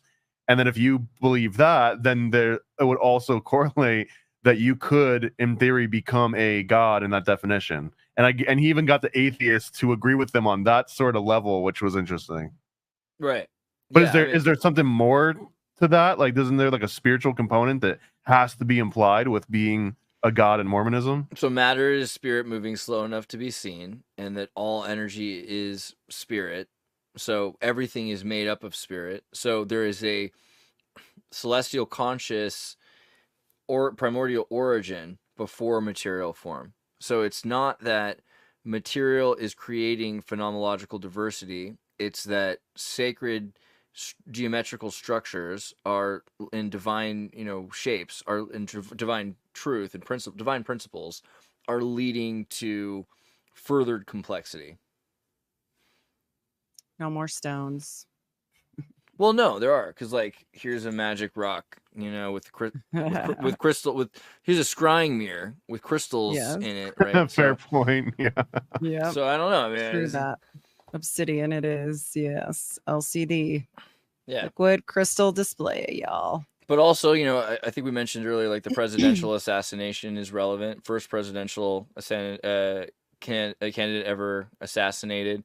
There's the top hat that Abraham Lincoln, who was assassinated later, also wore the top hat because he was stealing the look because of the Illinois, commerce, Nauvoo commerce. Is it? I gotta ask this too. Is it Moroni or Moroni? Moroni. I like Moroni, unless you're from Argentina. Moroni, I think is okay in there. And I asked that because I watched and Italy, right? Yeah. I watched a documentary today that was released by the LDS Church, and in that they say Moroni over and over again, and I thought I was going crazy. Bro, No. send me that. I gotta send that to some people. It's I guess probably I believe not. it was called "What Makes a Mormon." That was so when I first started this out, I was trying to figure out if there was like a list of Mormon astronauts because I've heard what Heidi said. Everyone that's been in the space, the Mormon. I have some. Yeah. Well, the documentary was supposed to be about Mormon moon people, but it ended up not being about that. But they just kept saying Moroni over and over. So they got James Fletcher, Ron Ditmore, Don Peterson, Rick Don Lind, Sear Foss, Senator Jake Garn has been up. So Don Lind was the main one that I saw. Yes, and there was also who was it that was? I think Don Lind was one of the 26-year NASA flight director. Right, he worked on the Apollo 11 That was mission. Ron Ditmore. Yeah. So there's quite a few of them. There's one guy that ran it for 20 years. That's a real my own existence. I'm here, I'm alive, I don't worry about it. That's a real Hinckley Mormon. Well, this is his actual testimony. He was on I'm a Mormon page. He definitely is a Hinckley Mormon. So he has his own testimony page here on the fairlatterdaysaints.org site. But yeah, I thought that was kind of mind-blowing. Like, these are his words about being both an astronaut / NASA technician and a Mormon. My own existence, I'm here, I'm alive, I don't worry about it. There's a real world around me. I see it. I take it absolutely for granted. The sun will come up in the morning. I'm really sure that it will. It has never failed to do so. This is actually a great entrance into a hypnosis where you drinks a lot of Pero, yeah. And then he says, but here's where it gets interesting, because these ones are sort of like the obvious. The sun will always come up in the morning. I therefore believe it. But then it says, with equal confidence, I also believe. Our Father in heaven exists and loves us and watches over us.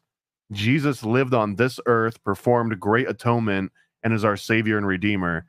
And the church we belong to, LDS, is the Lord's true and restored church. So he believes that with equal amount of that, he exists and that he's here and that the sun will always rise. Yeah. Yeah. But the people will come out of it because there's thousands of people living on the sun, just so you know. Yeah. There's got to be at least a few. So, Yeah, and he says that here's his example of why he believes Joseph Smith is real. This is his retelling of exactly why. It said, early 1830s, after the church was organized, Joseph Smith reported Moses had appeared to him in a vision and gave him authority for the Jews to return to Palestine. Hot topic these days. The Jews had been claiming for many years they were going to go back to the promised land, and even to this day, they celebrate the Seder supper at Passover. Tonight we eat the supper, or wherever that happened to be the next year in Jerusalem. And they said this for 2,000 years. And then he says, This he did without television cameras, without press corps, without telling the Jews. But after 2,000 years, something inspired this branch of the house of Israel to go home. So he's actually citing the Balfour Declaration as proof of Joseph Smith's prophecies in some way through old biblical tales from the Old Testament. Am I putting that correctly together? Yeah. That so the Balfour Well, Declaration. We all know if you- that if was you a mention grand Orson- mess up. If you I mention mean, Orson Hyde, then you know he's going to be into like some meta prophecy. But there's truth to that too. Like if the Church of Jesus Christ of Latter-day Saints is not of God, it will fail. If it is of God, you cannot stop it. That's kind of that's the vibe. And so he just, if you go with confidence and you look around you and you see that good is being done in the world, right? That's his whole vibe. That's the whole idea. And I don't know, Hinckley Mormonism is interesting because it's very Zen. You don't have to worry about it. You don't have to be Gnostic. Like, you don't have to be like doubting Thomas and put your hands in the holes. You're just supposed to like be aware in of the moment. of bliss in the moment. And in a lot of ways, that is really beautiful.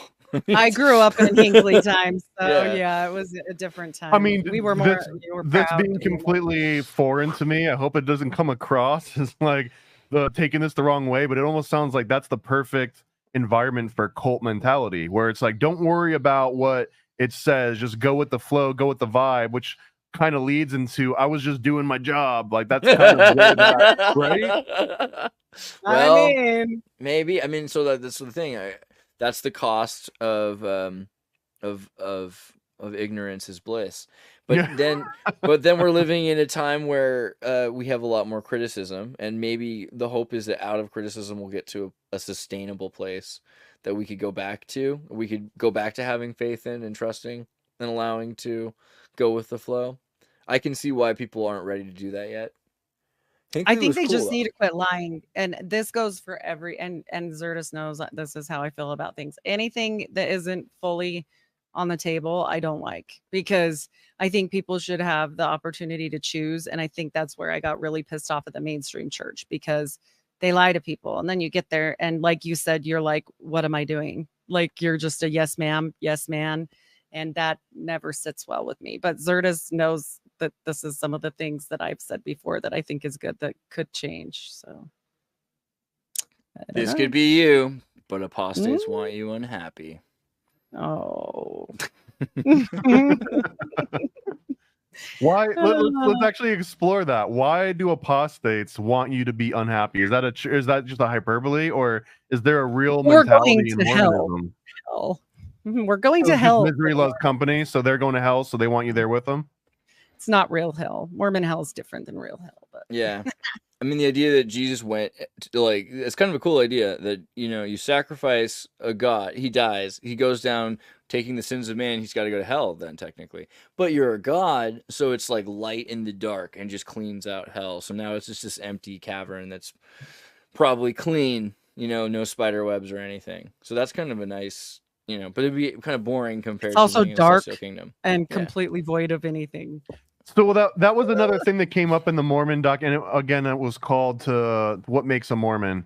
But one of the claims that they made, they interviewed like 6 different people. Did you see this one, Heidi, or was I the only one that? Okay, you saved yourself some time. But yeah, they interviewed these 6 different people, and one of them makes a claim that I guess I'd never considered before. I'm not sure if I still agree with it, but that all the other religions that they had grown up in, and I think it was Roman Catholicism, that the reason that you believe in the religion is usually out of fear. It's like you don't want to go and get spanked forever by, you know, like a Satan in hell and you're burning alive, or you don't want to have it's still to there go though. back They through. still shame you on that. They put that back. I said they put it back in. Have that. They put it back. No, they put it back in. They put it back in culturally. I agree with Heidi that culturally in Utah and in Arizona, God forbid you're there, they have these. They have these kind of, you know, witch hunts and cultural.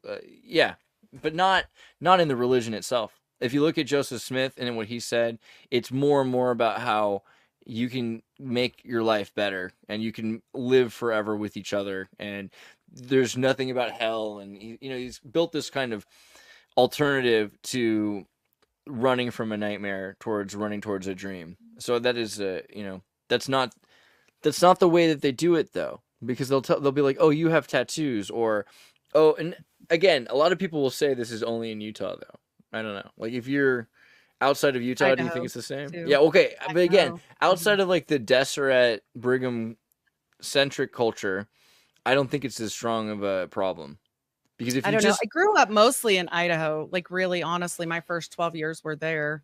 And I was born in Utah and then we moved pretty promptly. I was about 2, but I'll tell you, the mentality is the same there. I mean, I think, like you said, Arizona, there's certain areas, yeah, right? Like, I feel like you said, California and New switching, York are probably different. I don't think Nevada. I don't feel like Um, California and New York are the same as the Midwest. Like the mid the like the norm when people think of Mormonism a lot of the time, they're only thinking of the Brigham Okay. Church. I'm just thinking of an awesome reimagining of The Odd Couple, where they have 2 Mormon missionaries. One comes from the East Coast, one comes from Yeah. the West Coast, or something, and they have to pair up and convert, and they just go about it completely different ways. Yeah, exactly. I This mean, guy's I feel like there is a lot of people that come out of the Mormon church that are so hateful, like that cartoon you showed. I think that that's completely nonsensical for the future because all it does is make all the Mormons that were Mormon become atheists, and that's all not good either. It's either one way or the other, and there's no in between. Where I'm at is a very rare place for because my mom became a Christian before me and helped me out into a different mindset. Otherwise, that could have very well been me.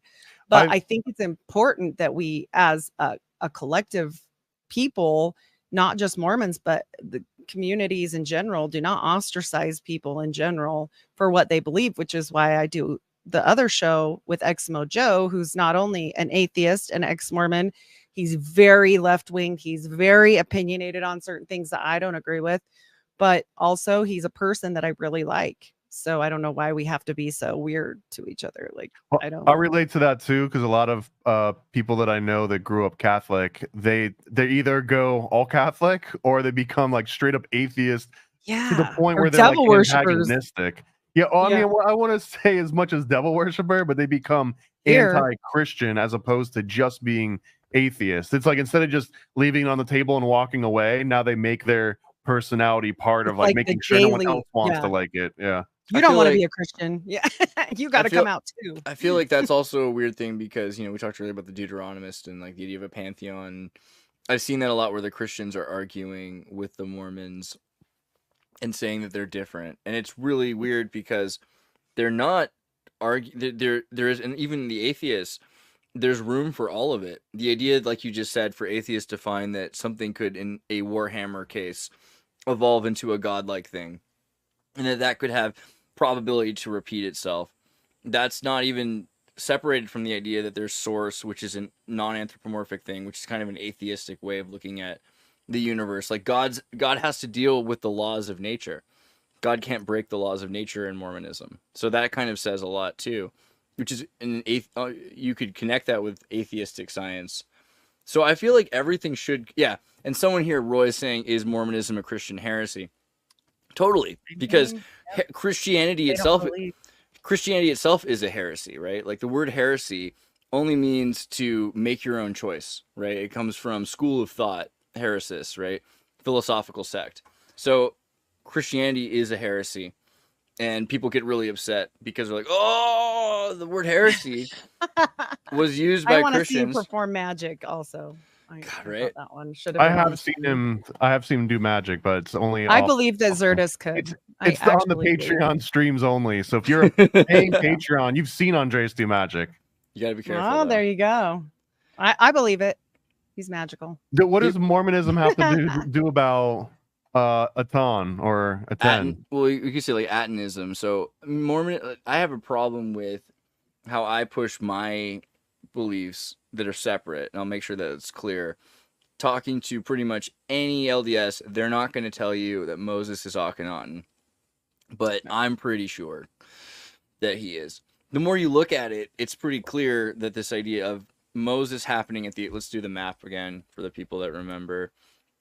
Moses, what time in history is Moses? 1300 BC.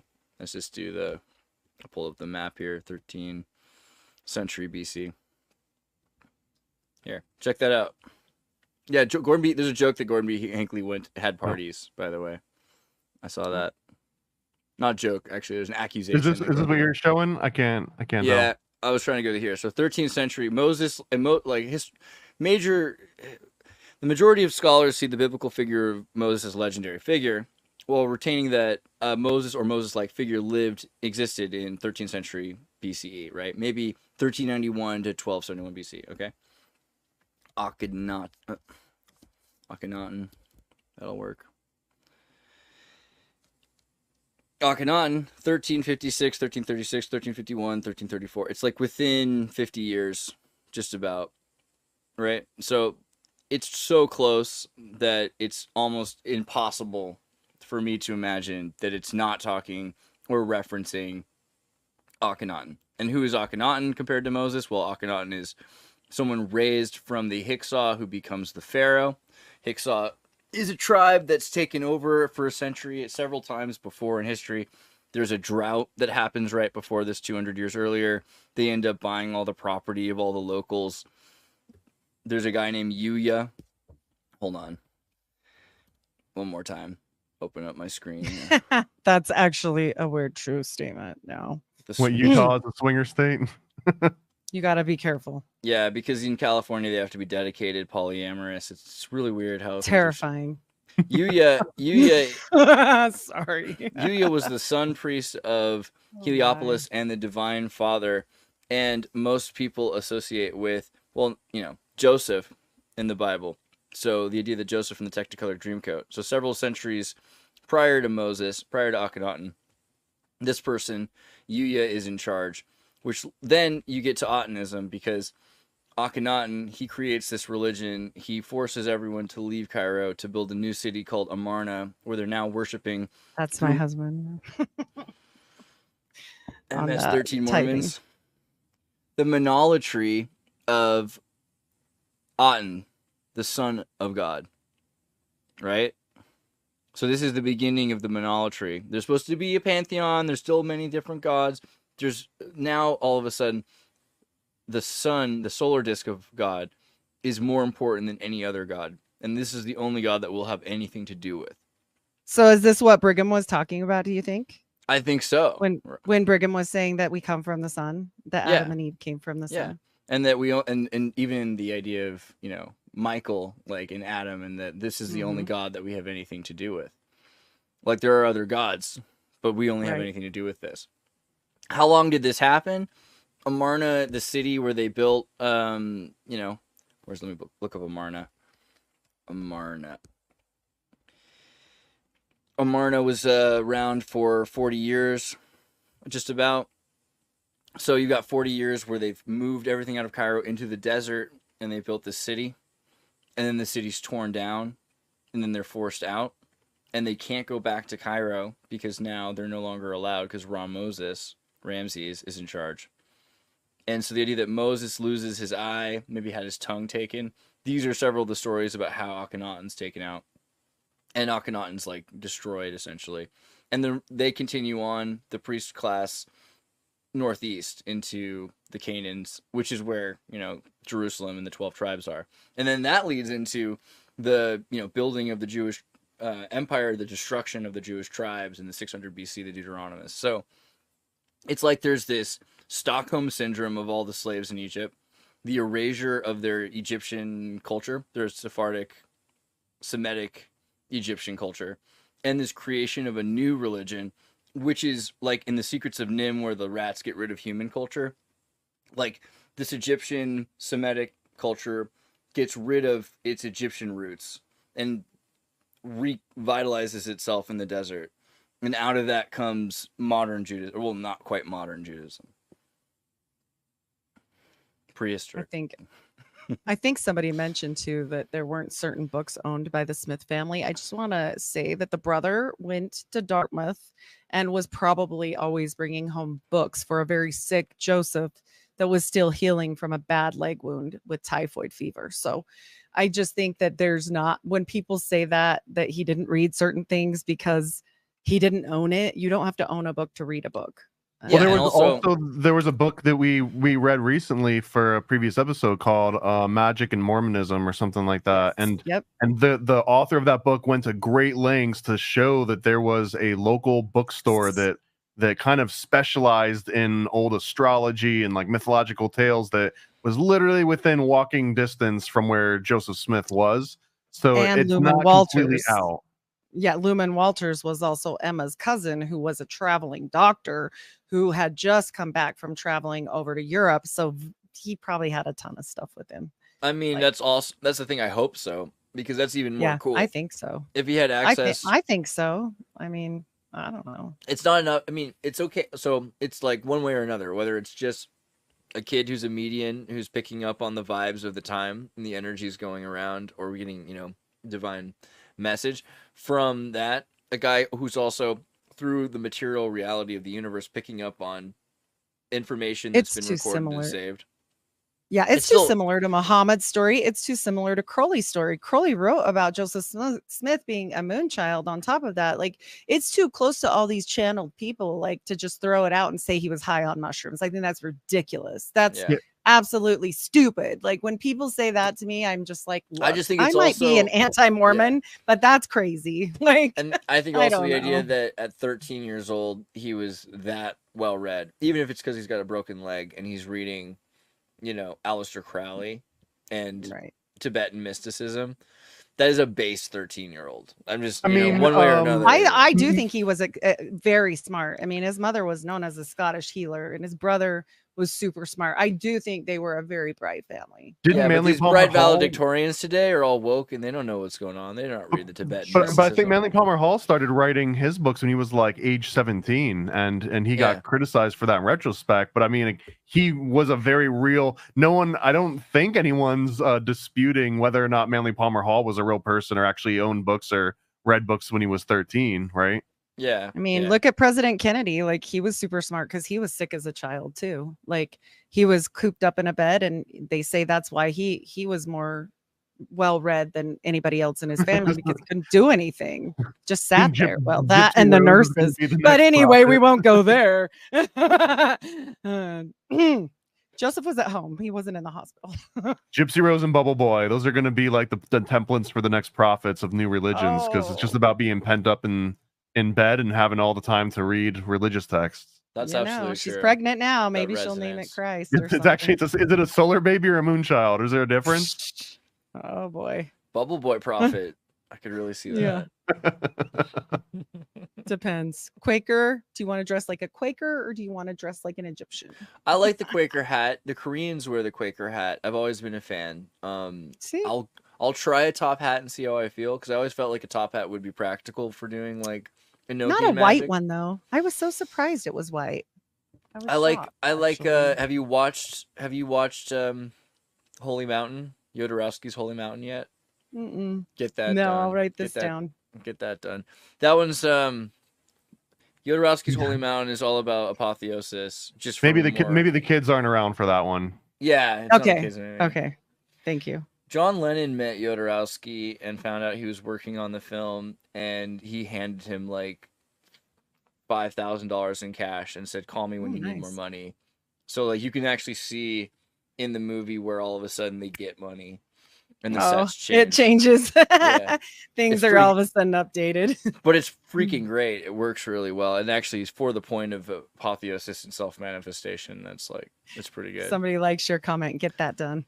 Yeah. There's a scene in the room of the chakras between the positive, like, hold on, I can find the picture of it. Holy mountain. With the two, the master and the initiate, and the initiate's wearing like a black hat, and then the master is wearing a white hat, and it's more than like it's like, this is the actual beyond the Quaker hat. It's like here, pull this up.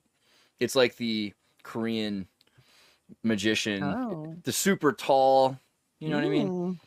That's the hat. That's the magic hat. There we go. You're gonna wear one of those? Yeah, that's the magic hat. I think you should do a photo shoot with a hat like that and some rocks. A black one and a white one, of course. I have Even a though black his was one. chocolate. We don't even need photo shoot. We just AI that thing into Yeah, just existence. AI it. Done. It's more fun if you do it for real. Yeah. But anyway. Is it? I don't know. That feels anti-Battlestar Galactica-esque, right? I That's the love whole it. premise, That's especially true. That's true. All right. towards the. Thomas's way.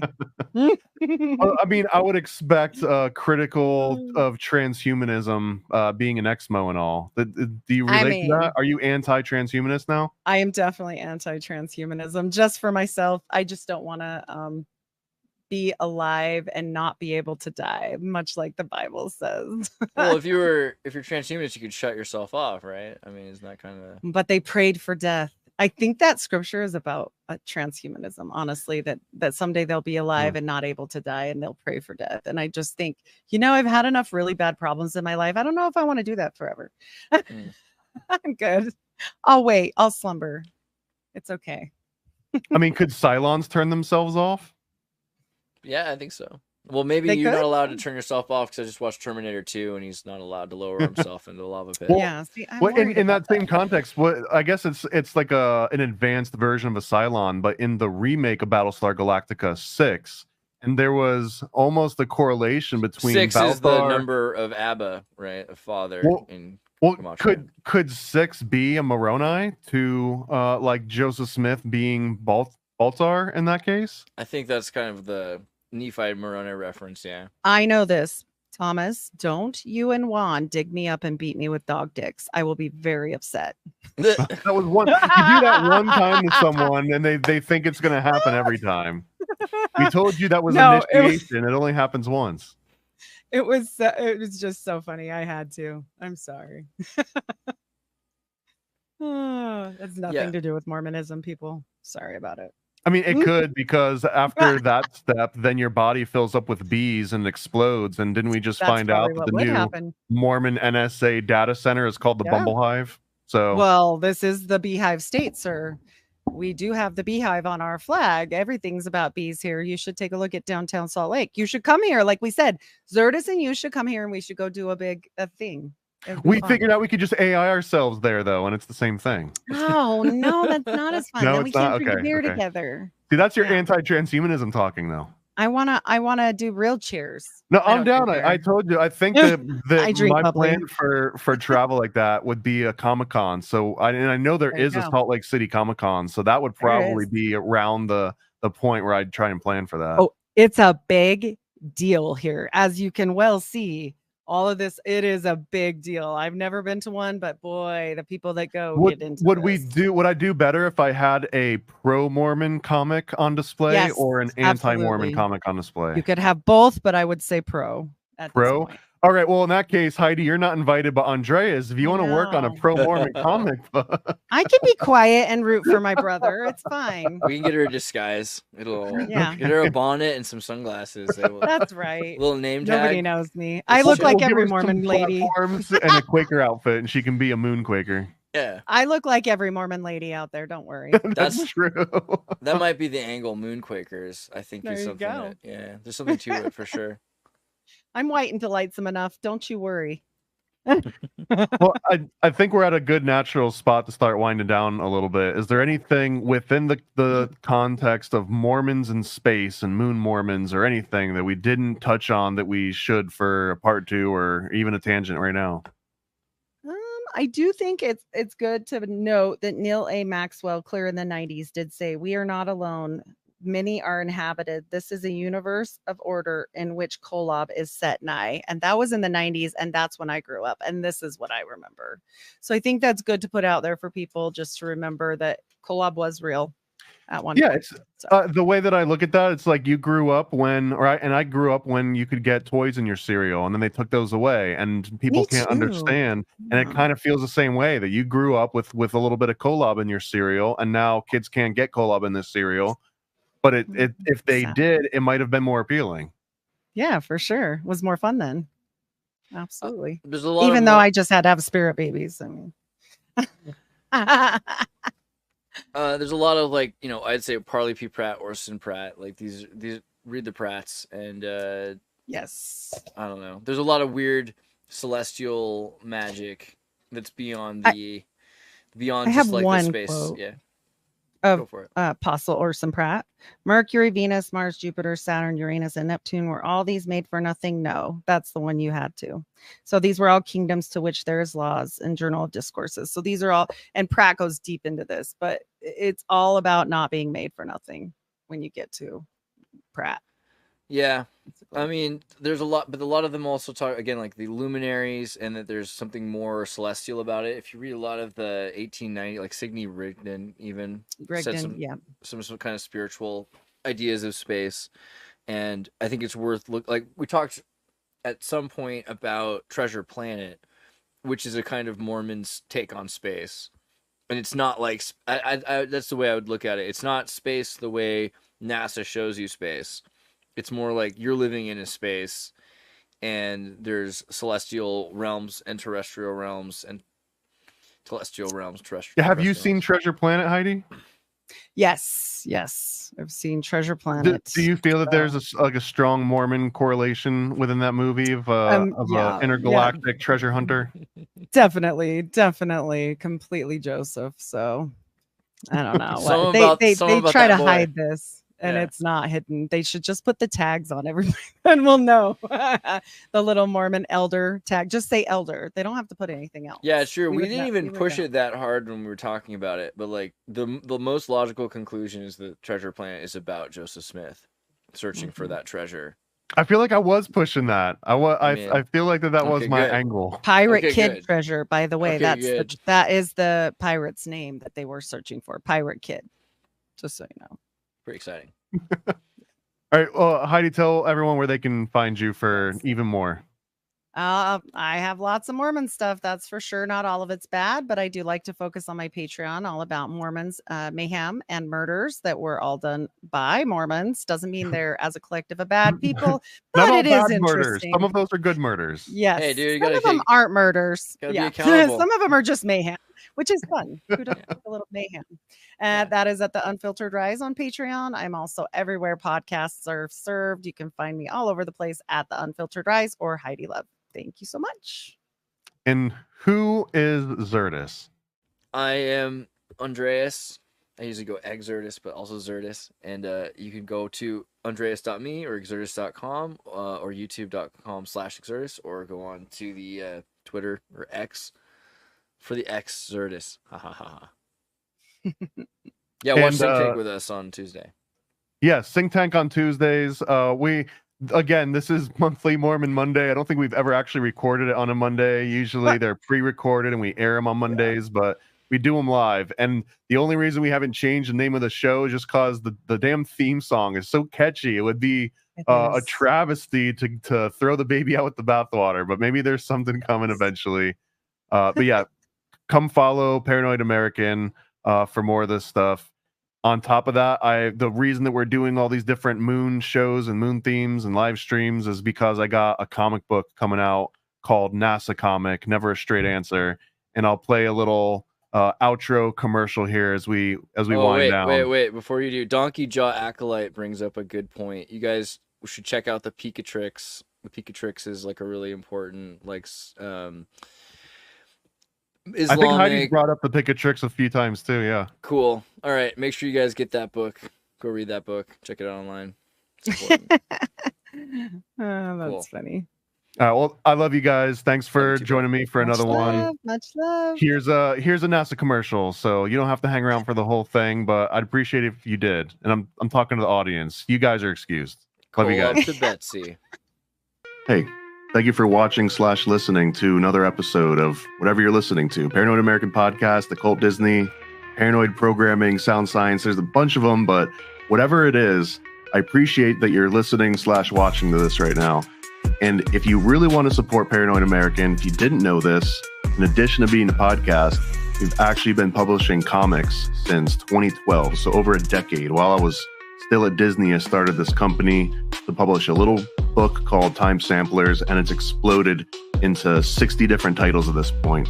And the biggest one just launched, at least at the time of recording this, but it's at nasacomic.com, stands for Never a Straight Answer. and it's about Stanley Kubrick directing the moon landings. And I just want to show you some of the cool kind of exclusive things you can get by backing this thing early. So if you go to nasacomic.com, it'll automatically bring you to this Kickstarter page, and you can see, bam, hit our goal at the time of recording this, 100%. So it's definitely going to be made. So you'll absolutely get a copy of this thing if you back it. If you're listening to this in the future and this page isn't here or brought you somewhere else, then likely you can just buy it right now. So you have to skip all this and just buy the damn thing.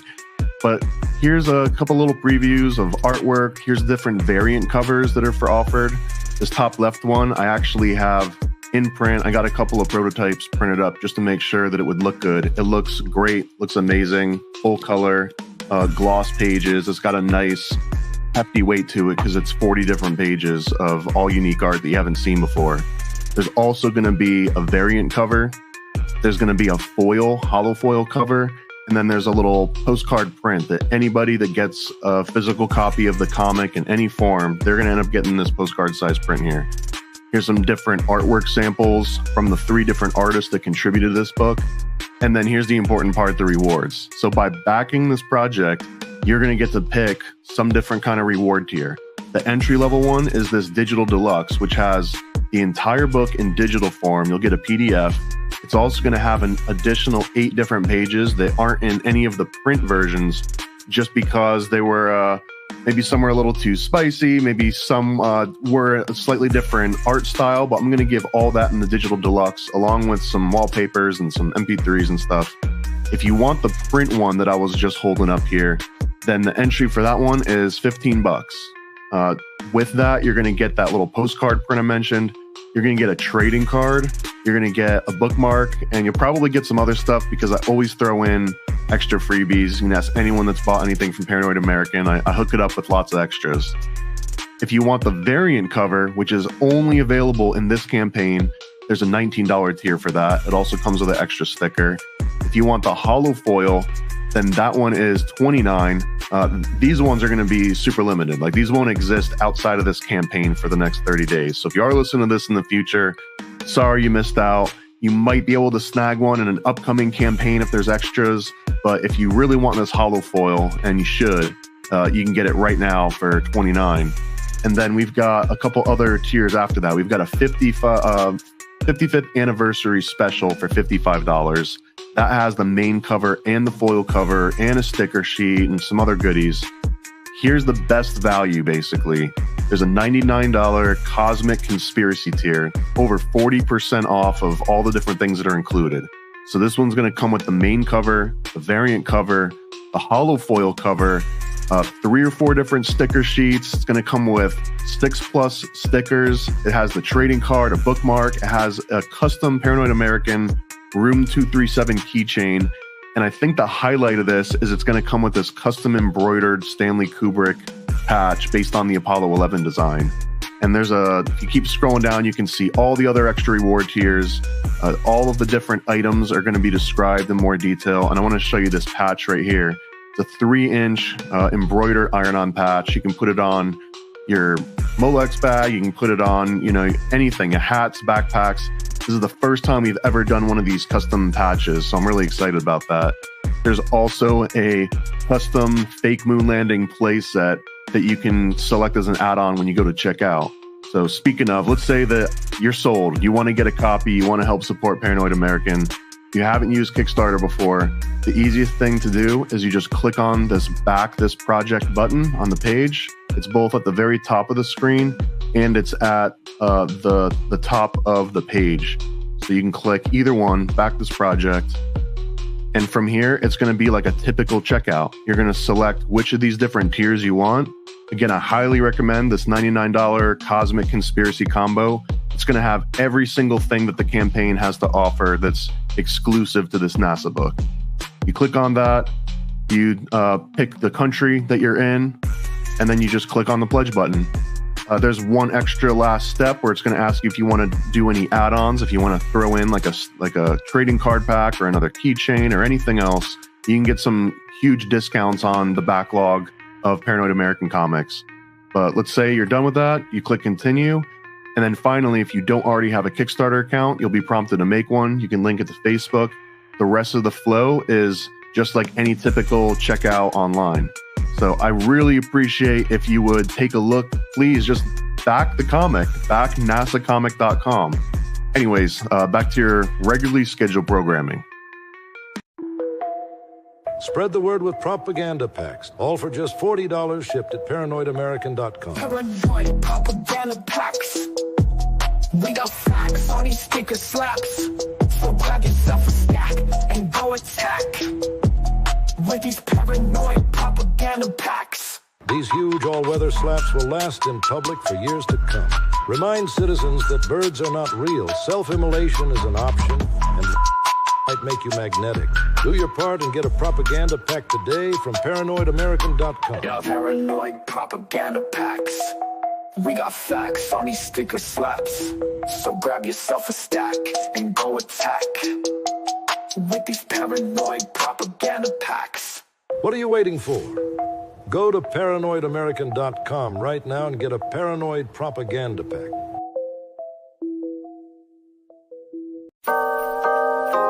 Paranoid. Yo. I scribble my life away, driven to write the page. Will it enlighten your brain? Give you the flight, my plane, paper, the highs ablaze. Somewhat of an amazing feel when it's real to real. You will engage it. Your favorite, of course, the Lord of an arrangement. I gave you the proper results to hit the pavement. If they get emotional, hey, maybe your language, a game, how they playing it well without Lakers. Evade them, whatever the cost, they are the shapeshift. Snakes get decapitated, matters the apex. Execution of flame you out, nuclear bombs distributed at war, rather gruesome for eyes to see. Max them out, then I light my trees. Blow it off in the face, you're despising me for what though? Calculated and rather cutthroat. Paranoid American must be all the blood smoke for real. Lord, give me a day away, vacate. They wait around to hate whatever they say. Man, it's not in the least bit. We get heavy rotate when the beat hits, so thank us, you're welcome. Fuck the niggas for real, you're welcome. They ain't never had a deal, you're welcome. Man, they lacking appeal, you're welcome. Yet they doing it still.